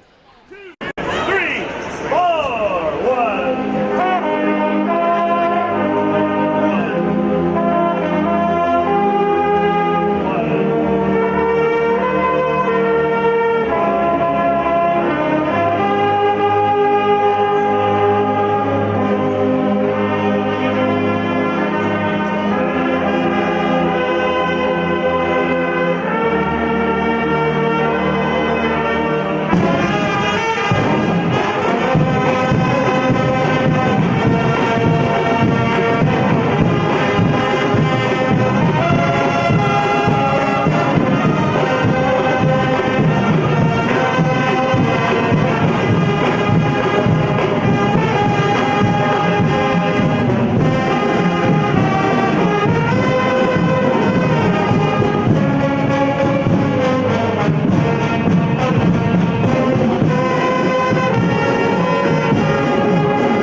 For good is kind of just what it sounds like. We wake up every day, go to work, try to do the best we can, but also have in the back of our head that we're going to help people and try to make a difference in people's lives.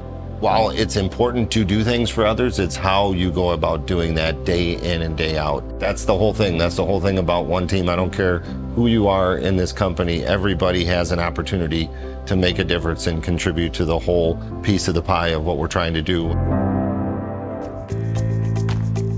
I think pain that moves around, that's migratory, like, gosh, I was sore here for a couple days and now I'm sore here for a couple days. Like, migratory pain seems to be less concerning and less serious. Something that's persistent, pain that lasts more than 2 weeks, pain that seems to be resistant to other things like ice, rest, that's concerning. And anything that makes you limp is not okay. There's something wrong if you're limping. If you can't bear your own body weight on your legs, something's not right.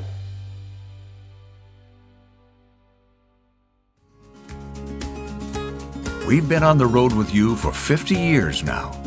We're proud to share the safe roads and the roller coaster roads, even the long and winding roads. Navigating the road less traveled and cruising up the high roads. For 3 generations, it's been an honor to share the roads of life with you. Here's to another 50 and beyond.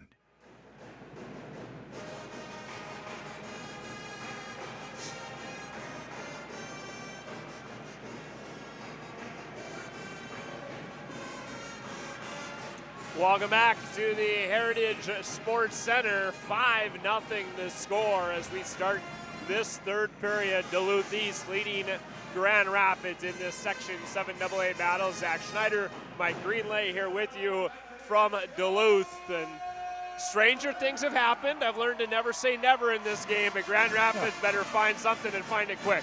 Well, they need to spark themselves somehow, whether it's a great individual play or a good hit, or it's got to be something, some kind of a catalyst.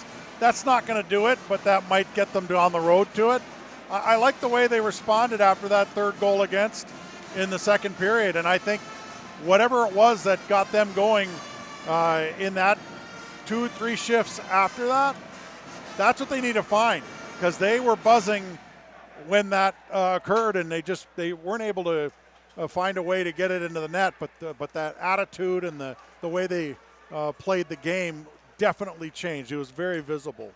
And really, they've just run into a freight train in Duluth East here tonight. The Greyhounds have goals from each of their top 3 lines. They've got 2 from defensemen, actually the same defenseman with those 2 goals, and really it's been a collective effort from the Greyhounds tonight. Yeah, they've just controlled the play the entire game.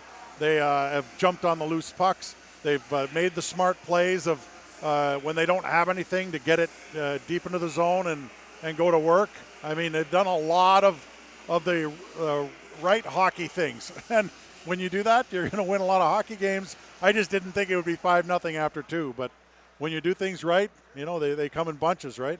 And that's what Steve Patosha has said, is that this is a group that has started to do the right things, and they've been rewarded for it after a very tough start to the year. You wondered if it was going to be a long season for Duluth East. Well, now midway through, they've seemed to find their game, and this might be the best at least through 2 periods, the best game they've played start to finish so far this year. Maybe Andover, the only other one that could be in that conversation for the Greyhounds, beating the defending state champions.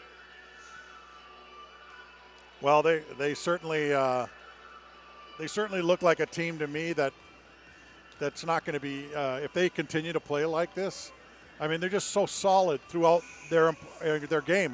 Their defensemen don't throw the puck up the ice without looking where they're going. They have forwards coming back supporting the play out of the zone. They make smart moves at the proper areas of the ice, whether it's the blue lines or the center red line. They just make a lot of smart plays. Now, they do that every single game. They're going to be a tough team to beat. Mentioned that if this scoreline holds, it kind of muddies the waters in the Section 7AA standings, which, by the way, for seeding purposes this year has gone back to a coach's vote instead of a QRF. So that could be a very interesting meeting at season's end among the head coaches. But at the top, Grand Rapids, they're chased by Cloquet Esco Carleton. Andover is right there. And if they get the win here tonight by closing out this third period, Duluth East enters the conversation to perhaps be one of the top teams come playoff time in that section. Lots of fun when that happens. Every game becomes Friday night ice, right? It becomes rivalry night all the time. And both these teams have a lot of important games past tonight. It doesn't stop tonight. This is just early January. Rapids plays Wayzata, the top-ranked team in 2A, here in a couple weeks. They close the season against Hermantown. That's a Class A opponent, but always a fun northern Minnesota rivalry. Duluth East still has games against Minnetonka, who we talked about earlier. They play Rogers near the end of the year, who's in the top 10 in Class AA. Doesn't get any easier for either of these teams down the stretch.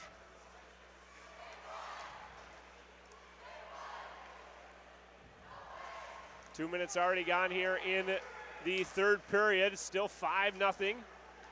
Centering pass as Sudo was canceled out. Now a long shot. That was blocked in front. Sudo was right on the doorstep. He was canceled out by the check of Luke Dulong. Now it's held at the line and shot in by Henry Murray. Back to get it as roll-off. He gets it out to center ice. It hits something in the Grand Rapids bench. And a face-off will come in the Thunderhawk zone.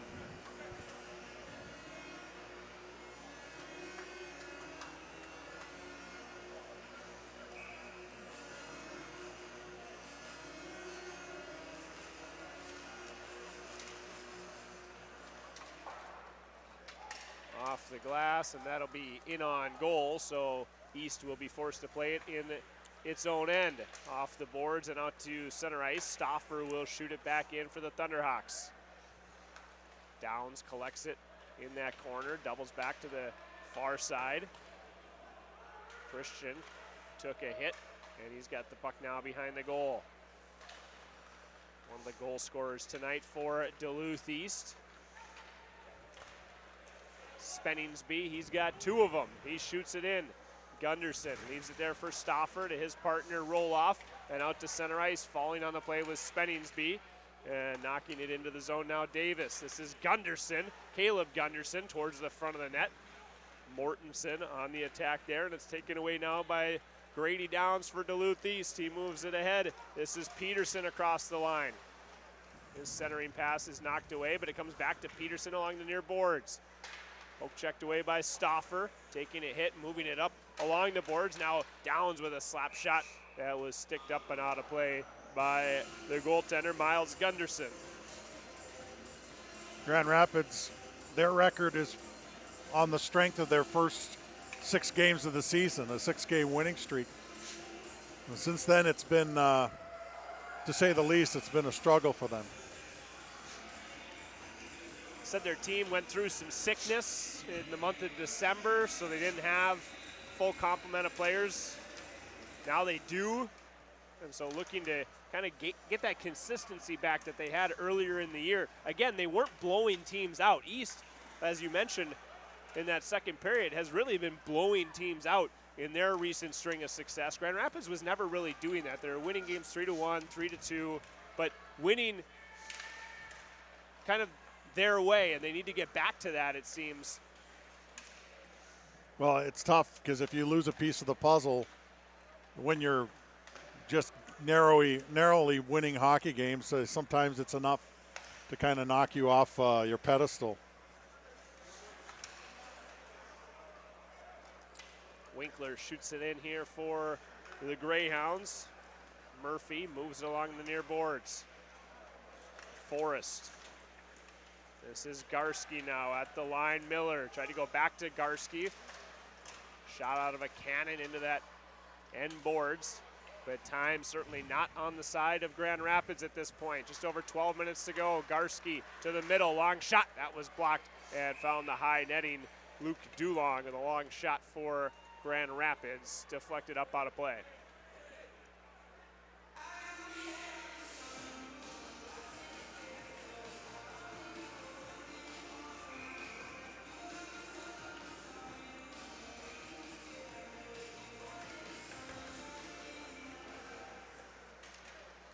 East wins the face-off, back to center ice. Scheiman works it to the far side. He gets it back now at center as it knocked away. Stauffer ahead for Dulong. Shermoen chasing the puck on the forecheck here for Grand Rapids. Downs moves it ahead. This is Donovan, one of the goal scorers. Centering pass, got deflected right back to his tape, and a whistle as the net gets knocked off. It's Moorings. We'll head to a break. It's 5-0 Duluth East leading on Youth Hockey Hub's Friday Night Ice. I think a force for good is kind of just what it sounds like. We wake up every day, go to work, try to do the best we can, but also have in the back of our head that we're going to help people and try to make a difference in people's lives. While it's important to do things for others, it's how you go about doing that day in and day out. That's the whole thing. That's the whole thing about one team. I don't care who you are in this company. Everybody has an opportunity to make a difference and contribute to the whole piece of the pie of what we're trying to do. I think pain that moves around, that's migratory, like, gosh, I was sore here for a couple days and now I'm sore here for a couple days. Like, migratory pain seems to be less concerning and less serious. Something that's persistent, pain that lasts more than 2 weeks, pain that seems to be resistant to other things like ice, rest, that's concerning, and anything that makes you limp is not okay. There's something wrong if you're limping. If you can't bear your own body weight on your legs, something's not right.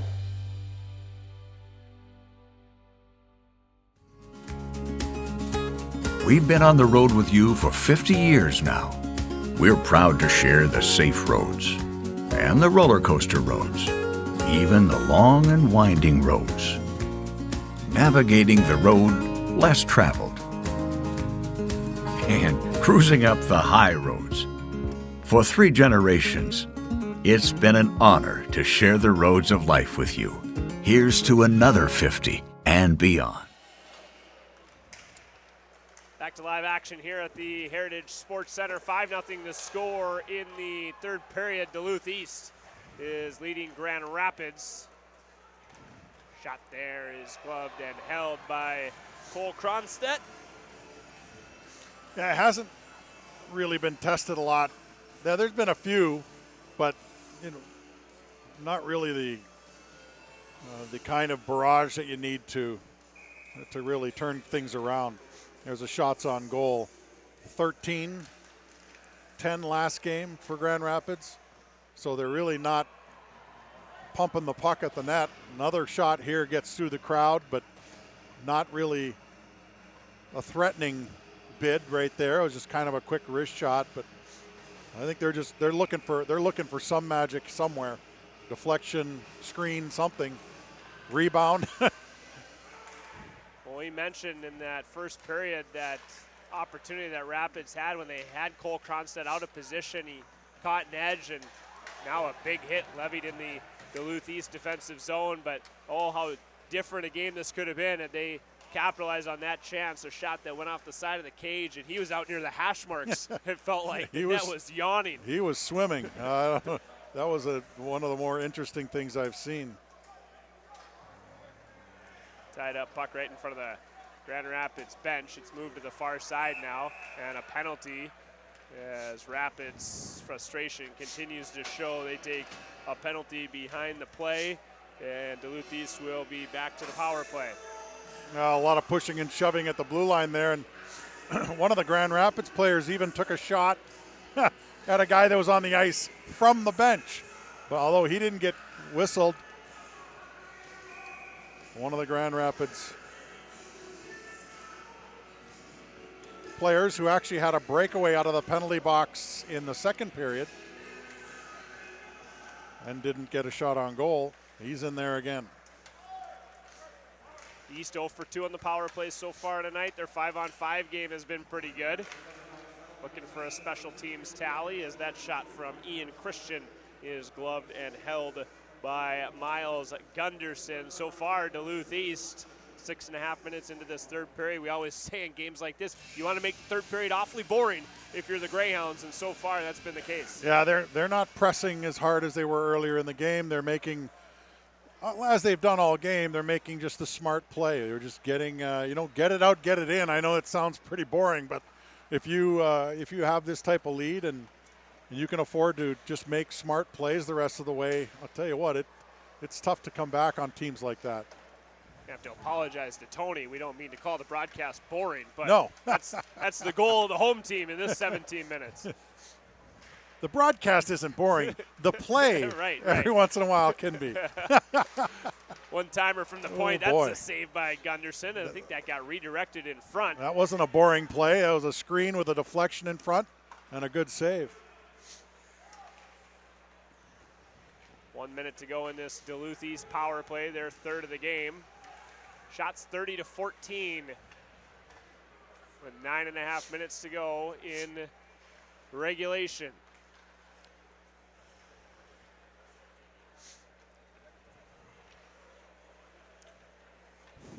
Spenningsby working on a hat trick is 19 in white. He leaves it off for Noah Tang, enters the zone. Spenningsby hops off the ice, so it won't come on this power play, it seems. Nice defensive play there on the far side by Murphy. Takes the puck away, can't clear the zone. It comes back now to Sudo. Now Tang to the point, a long shot, and Gunderson saw that one the whole way off the stick of Grant Winkler for Duluth East.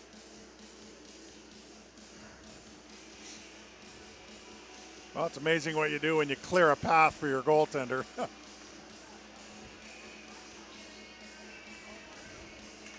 You can stop what you can't see sometimes, but I wouldn't say it's a consistent thing. Well, both those shots from Aiden Spenningsby came from the point, and I don't think he saw either one of them. No, he had like 2 or 3 of his own players in front of him, plus a couple from Duluth East. And Spenningsby just did a good job of picking a spot and just rifling it. And as I mentioned before, a heck of a release with that snapshot. Back to 5-on-5 as Gunderson is released. This is Thomas Gunderson, and he fires one that Miles Gunderson makes the save. Thomas Gunderson has the puck back on his stick. Out to center ice, muscles it ahead at the Duluth East line, does Murphy. Bouncing puck now, cleared to the far wall by Duluth East. 8.25 minutes to go here in period number 3.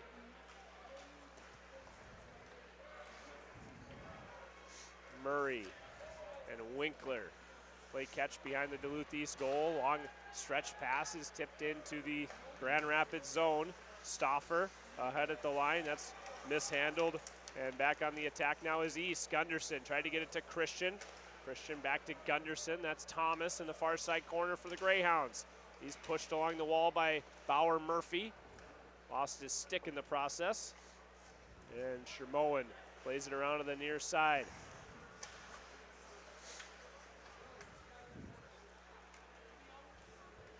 Well, I don't really see a big response here by Grand Rapids. I'm not saying that they're content, but there's no real press here.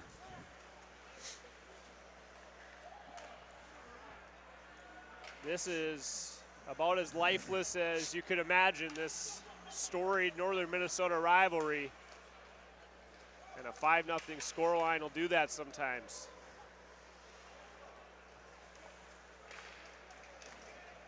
Fourth line out there now for Duluth East. That's Nathan Tang.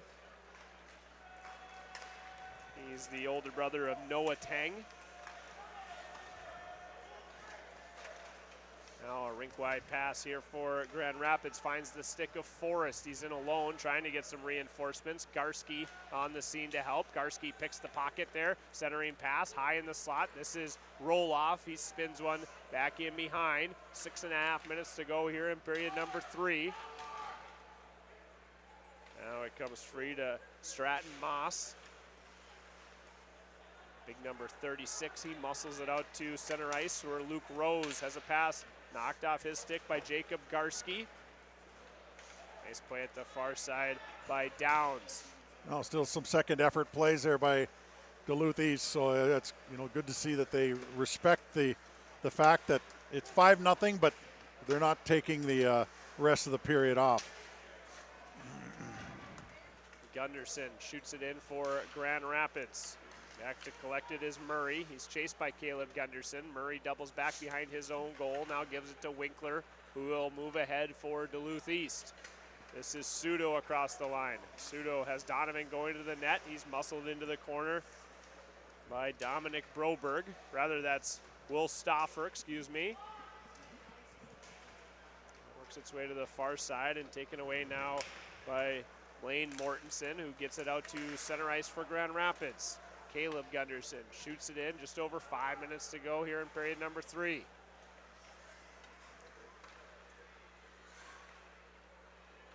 Murray doubles back behind his own goal, shoots it around to the far side. Cook out to center ice.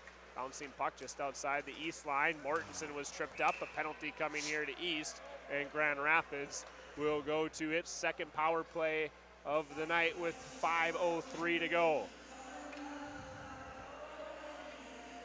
Tripping is the call. We'll see if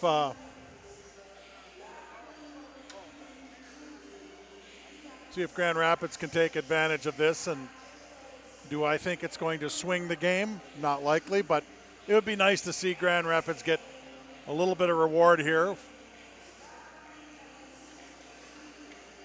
You never know what can kick you into the next game.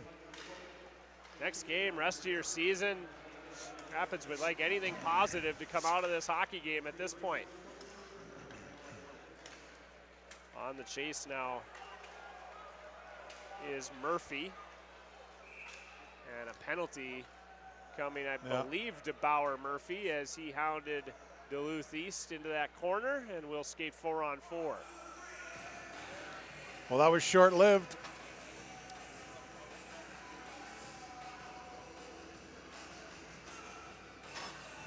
Just 21 seconds of power play time there for Grand Rapids. Good effort there from Bauer Murphy, but got the stick up in the hands as he chased the defender. And we'll have an extended period of 4-on-4 before East and an abbreviated power play to follow.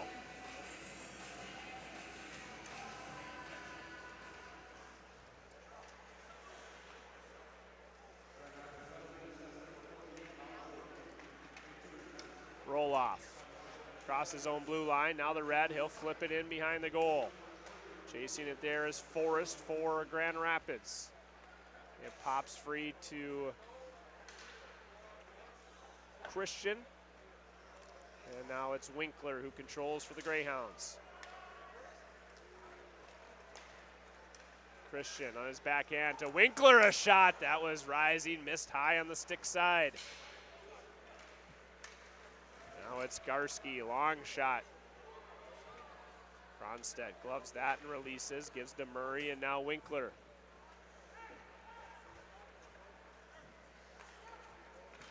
Murray across the line, 3-on-2. Murray behind the net, bodied off there, and now it comes to Christian.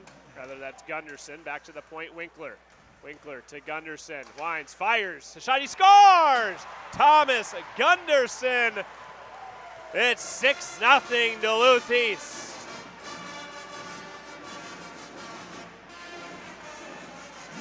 Now that puck had eyes too. It was a screenshot but it looked like it caromed off of a defender.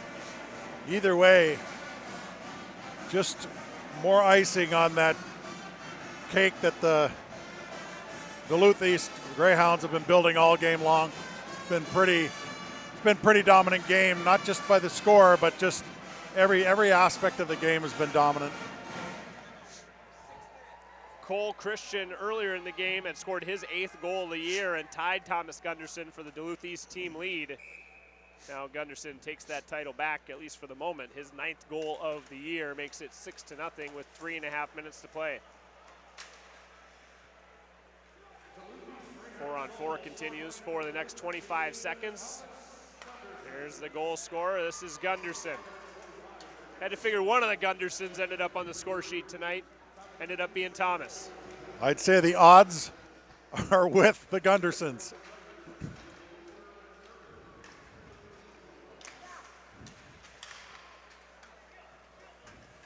Mortensen across the line. He delays there.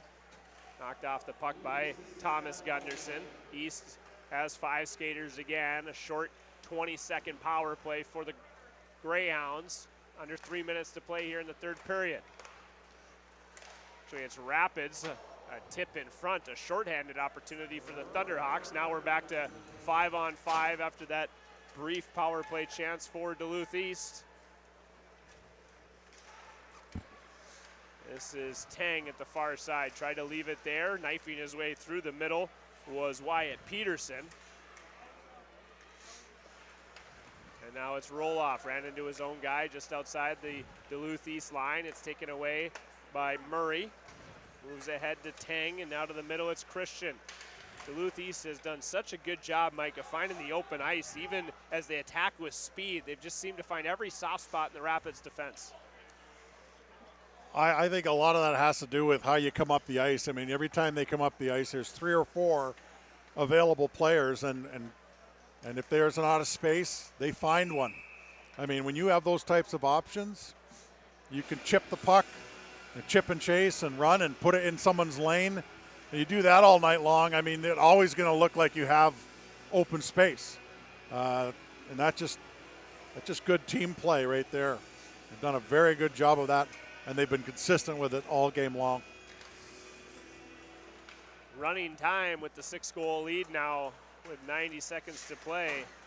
Not sure this is what anybody expected, but if you're Duluth East, what a win. If you think beating Andover a couple weeks ago was kind of a hallmark win for this Duluth East team, well, you still might be right, as now a takeaway for Rapids. A shot misses on the glove side, but these Grand Rapids games, these Section 7AA games, always hit a little bit different, and so you got to think they're maybe more thrilled with this win than they were that Andover win a couple weeks ago. Yeah.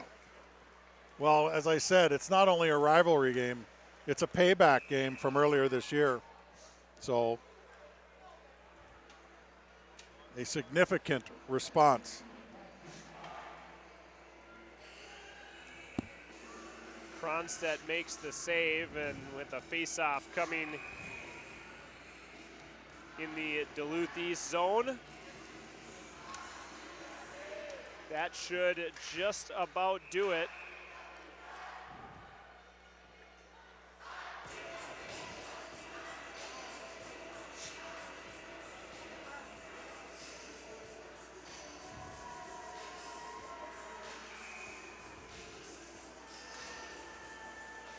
As I'm looking through to see if Duluth East, well, they shut out Duluth Marshall 2 games ago. That might be Cole Cronstedt's first shutout of the season. It's a 6-0 win regardless for Duluth East. A massive result in Section 7AA here over Grand Rapids. Well, they're finding ways to put the puck in the net, and I mean in bunches, against pretty much every opponent over the past, 6 to 8 games. I mean, they've really found the net. Yeah, Duluth East, as we mentioned, had its struggles earlier in this year.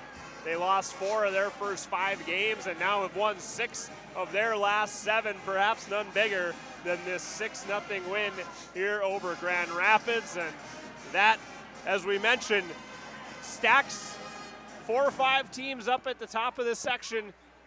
Still a lot of hockey left to be played, a lot left to be decided, and of course the section tournament will give us the final winner, but this is shaping up, as it always is, to be a fun stretch run. It's going to be, and this is going to be definitely a group of teams that you're going to want to keep an eye on, because it'll be a battle.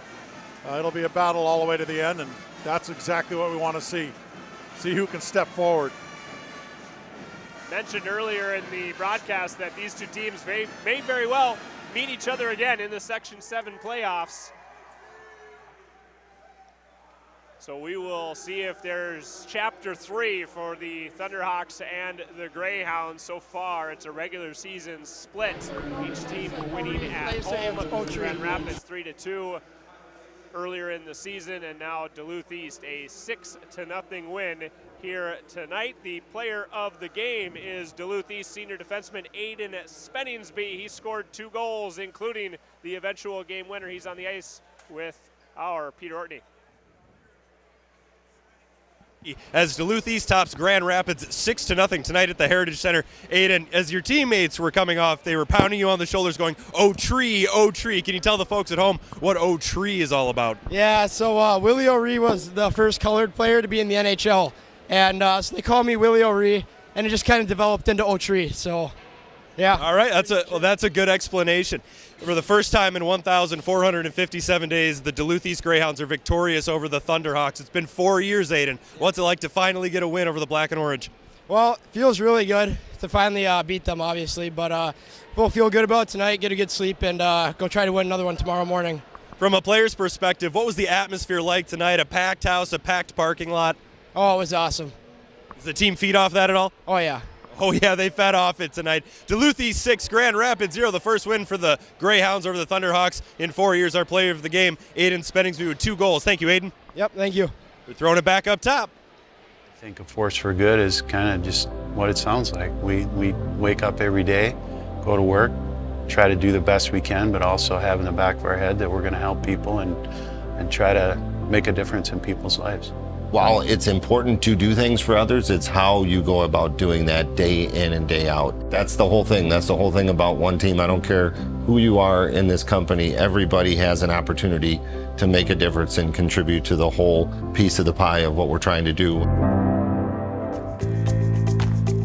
I think pain that moves around, that's migratory, like, gosh, I was sore here for a couple days and now I'm sore here for a couple days. Like, migratory pain seems to be less concerning and less serious. Something that's persistent, pain that lasts more than 2 weeks, pain that seems to be resistant to other things like ice, rest, that's concerning, and anything that makes you limp is not okay. There's something wrong if you're limping. If you can't bear your own body weight on your legs, something's not right.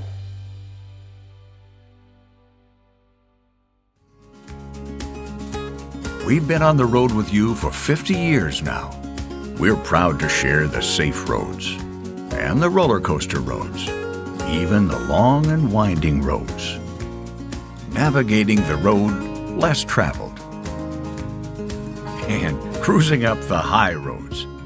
For 3 generations, it's been an honor to share the roads of life with you. Here's to another 50 and beyond. Welcome to the Friday Night Ice post-game show. Allie Mosley here with Tony Scott. Popular man, waving to the crowd as everybody goes by. We saw a 2-goal first period, a 3-goal second period, and a 1-goal third period by Thomas Gunderson here.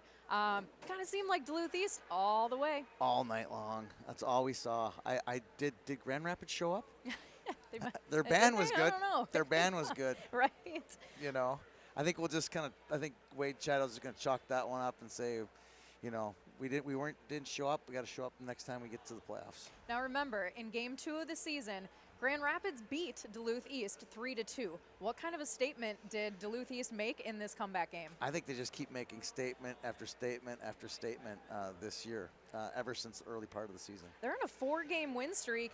Something that stood out to me, 3 shots on goal for Grand Rapids in the third period. I mean, what happened? They got suffocated.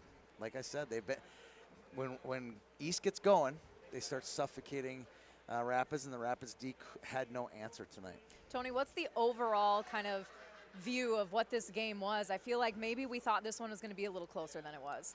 Yeah, I kind of had a feeling if East got out fast, Rapids wouldn't have much of a chance. But their big impact here tonight. East has beaten Andover, who's one of the obviously state champion, but they've beaten them. Now they've evened it out with Grand Rapids. So when they have a section meeting here in a few months or 2 months, we'll have a lot more clarity because Duluth East just punched their ticket to the #1 seed. And East never loses at Amsoil, ever, ever, and that's where the playoffs are. So this was a big win tonight for them. What kind of confidence does this give? Because we're talking 4 games winning in a row, now against a huge rival, and we're at the halfway mark of the season. Yeah, it's huge for them. I mean, they now they know where they stand in the section.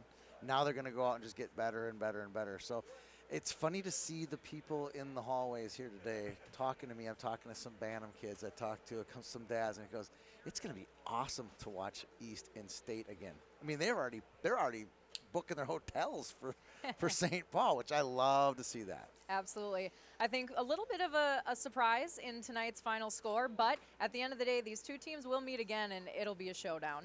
That is not all we have, to go for the rest of the show. We've still got scores from around. Yeah, we do. Scores from around the state. Got some good scores, some good games around the state right now. I'm like hoping for a long commercial break because then there's a couple that are like about to finish right now. Yep, so. We'll get in what we can more. We will be back with youth, college, and high school hockey scores from across the state. But from the get-go, it was, hey, we're going to be a source of good in the community, and we got the Keystone program that we give away 10% of our profits. It's such a core value is the philanthropic piece of this, and whether it's Hope Kids or ETS or Whispers of Hope, the Grief Club, basically it's set out that this is something that it's a part of what you do, and everyone has a lot of buy-in and is very excited to do it.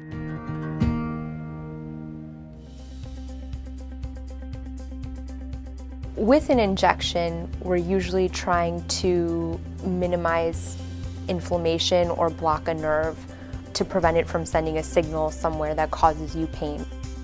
So we're not actually masking any of the symptoms or the problem, but we are trying to improve the inflammation or block the pain signal so that people can feel relief.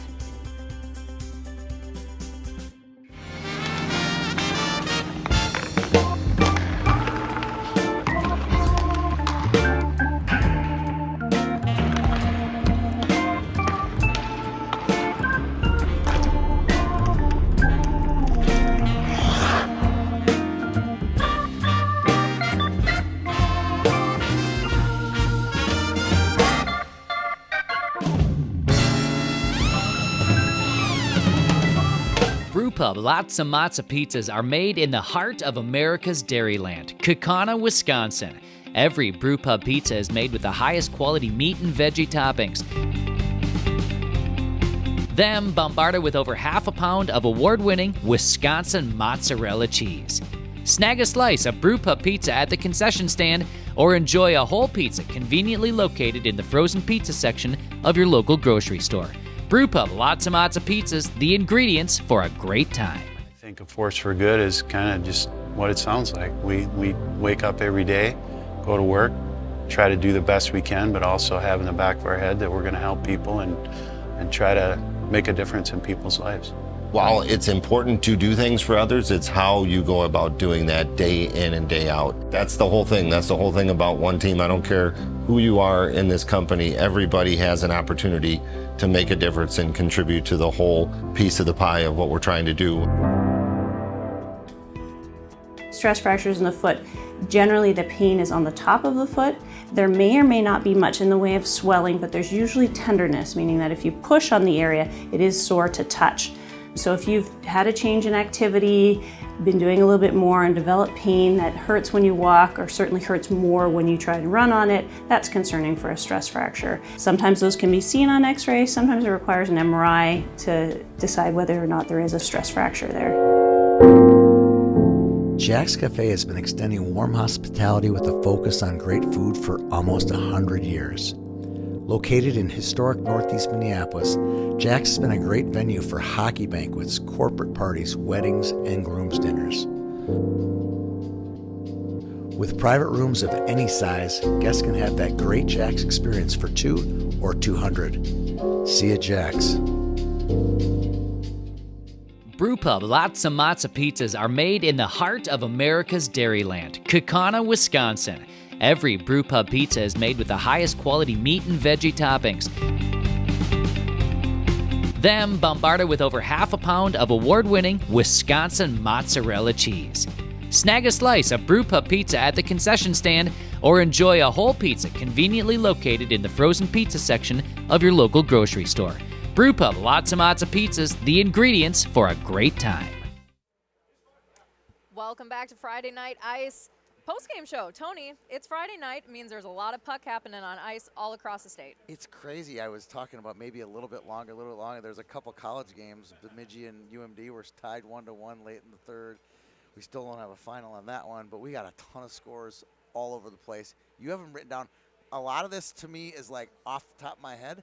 I don't know the scores, so you read them to me and I'll tell you my thoughts. Let's do it. We've got youth scores first. OMG 1, Edina 1. 2 top 10 teams. I've kind of expected that. All right, Minnetonka and Bemidji. Minnetonka takes this one 6-5. A lot of goals. Bemidji's a top 10 team, so that's a good win for the Skippers. That's great. If we move on from youth scores, and head on into, what are we bringing up? We've got boys high school hockey, Detroit Lakes. Nothing on the board for them. War Road whomping them 5 goals. I kind of expected that. It's hard to go into the Gardens and get a W, especially for a untraditional program like Detroit Lakes. And then another 1-goal game, and nothing on the other side. Little Falls taking down Hutchinson. Hutchinson's had some good results this year. This is another big win for a top 10-ish team in Little Falls. Absolutely. So we'll wrap up boys high school hockey scores that we've got there and head on into girls high school hockey scores. Blake versus Andover. Andover, 6 goals over 1. Yeah, state champions last year. Beat a Blake team who just got one of their stars back tonight, 6-1. About expected at parent night for the Huskies tonight. And War Road versus Edina, we're talking 2 hockey meccas, and it was close. War Road getting 1, Edina takes off with 2. Yeah, Lorelei Nelson, the 9th grader, gets the game-winning goal for the Hornets in that one. And for our last game, Moorhead, Hill Murray, 6 goals to 1. Oh, wow. Yeah. Wow, that's a big result. I didn't see that one coming. It is, and because Hill Murray has been on a slide, so that's a big win for them. Absolutely, and because, it's kind of towards the end of most games, that's all we've got for right now for scores that have come in. Fantastic Which is okay, night. Yeah, absolutely. But when we come back, we've got more to review of what's to come next week on Friday Night Ice. But from the get-go, it was, hey, we're going to be a source of good in the community, and we got the Keystone program that we give away 10% of our profits. It's such a core value is the philanthropic piece of this, and whether it's Hope Kids or ETS or Whispers of Hope, the Grief Club, basically it's set out that this is something that it's a part of what you do, and everyone has a lot of buy-in and is very excited to do it.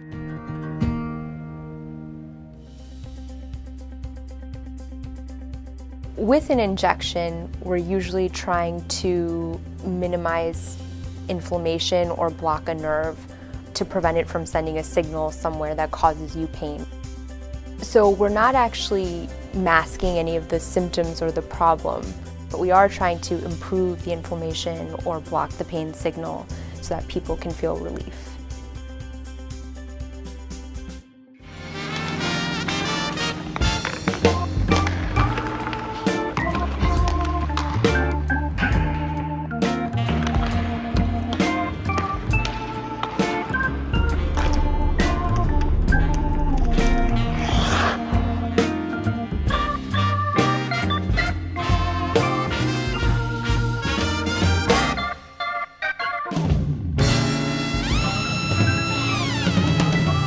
Brewpub Lots of Matzo pizzas are made in the heart of America's Dairyland, Kaukauna, Wisconsin. Every Brewpub pizza is made with the highest quality meat and veggie toppings. Then bombarded with over half a pound of award-winning Wisconsin mozzarella cheese. Snag a slice of Brewpub pizza at the concession stand or enjoy a whole pizza conveniently located in the frozen pizza section of your local grocery store. Brewpub Lots and Lots of Pizzas, the ingredients for a great time. Tony, we are right back at this again next Friday. Neutral Ice Zone back at Bloomington Ice Garden for an epic doubleheader rivalry. You got to Apple Valley a little early on that one, didn't you? Well, yeah, you know, that'll happen because that first game is going to be 5 o'clock. Mankato East girls hockey versus Apple Valley. What do we know on that one? Well, we have a state returner in Mankato East, one of the top 10 A teams, taking on a section favorite in Apple Valley. So there's a lot going on in this game. Stars on both teams. I'm excited to see how it turns out. Then at 7:30, we've got the classic Southern Minnesota rivalry hockey game between Mankato West versus Mankato East. I say Mankato West first. I was going to get you right there. Because they earned it. Can't help it. They're my alma mater. Yeah, your alma mater will be on display, and it will be a major upset if they do beat Mankato East. 7 straight times the Cougars have taken down your Scarlets. We don't know what a scarlet is. You didn't have to say that. You didn't have to say it. Do we know what a scarlet is? It's a color. Okay. It's a color. It used to be a bird. It's a bear. I don't know. It's a color now. I love it. I love it. But on the other hand, your Scarlets, the state runner-up in football this year, have beaten them 17 straight times, and I think some of the boys at West take pride in that. They did win the state championship 2 years ago. Yes, so they did. Come on now. Yes, they did. Stop hating on my team. After that, we will have one spotlight game left back at Bloomington Ice Garden again, where we're going to see two top 5 preseason teams in Maple Grove and Rogers. Rogers is like 8 or 9 right now, and Maple Grove is 3. So that'll be it's lining up to be another great game. 2 bands in the building. Raucous environment. I'm excited for it. That'll be I'm excited for both of them. Yes, you know? they'll both be 2 heck of a games. Is that a thing? That's a Who knows thing at for this sure. point? The big question is, will you be wearing red next Friday? Ooh, you better. I'd be disappointed I wasn't if thinking you about weren't. it, and now I'm gonna have to. I would be disappointed if you don't have a little red on. A huge thank you to our sponsors, to the schools tonight, to our entire crew. For Tony Scott, I'm Allie Mosley. We're going to see you right back here next Friday for more Friday Night Ice. Good night. I think a force for good is kind of just what it sounds like. We wake up every day, go to work, try to do the best we can, but also have in the back of our head that we're going to help people and try to make a difference in people's lives. While it's important to do things for others, it's how you go about doing that day in and day out. That's the whole thing. That's the whole thing about one team. I don't care who you are in this company. Everybody has an opportunity to make a difference and contribute to the whole piece of the pie of what we're trying to do. Stress fractures in the foot, generally the pain is on the top of the foot. There may or may not be much in the way of swelling, but there's usually tenderness, meaning that if you push on the area, it is sore to touch. So if you've had a change in activity, been doing a little bit more and developed pain that hurts when you walk or certainly hurts more when you try to run on it, that's concerning for a stress fracture. Sometimes those can be seen on x-ray, sometimes it requires an MRI to decide whether or not there is a stress fracture there.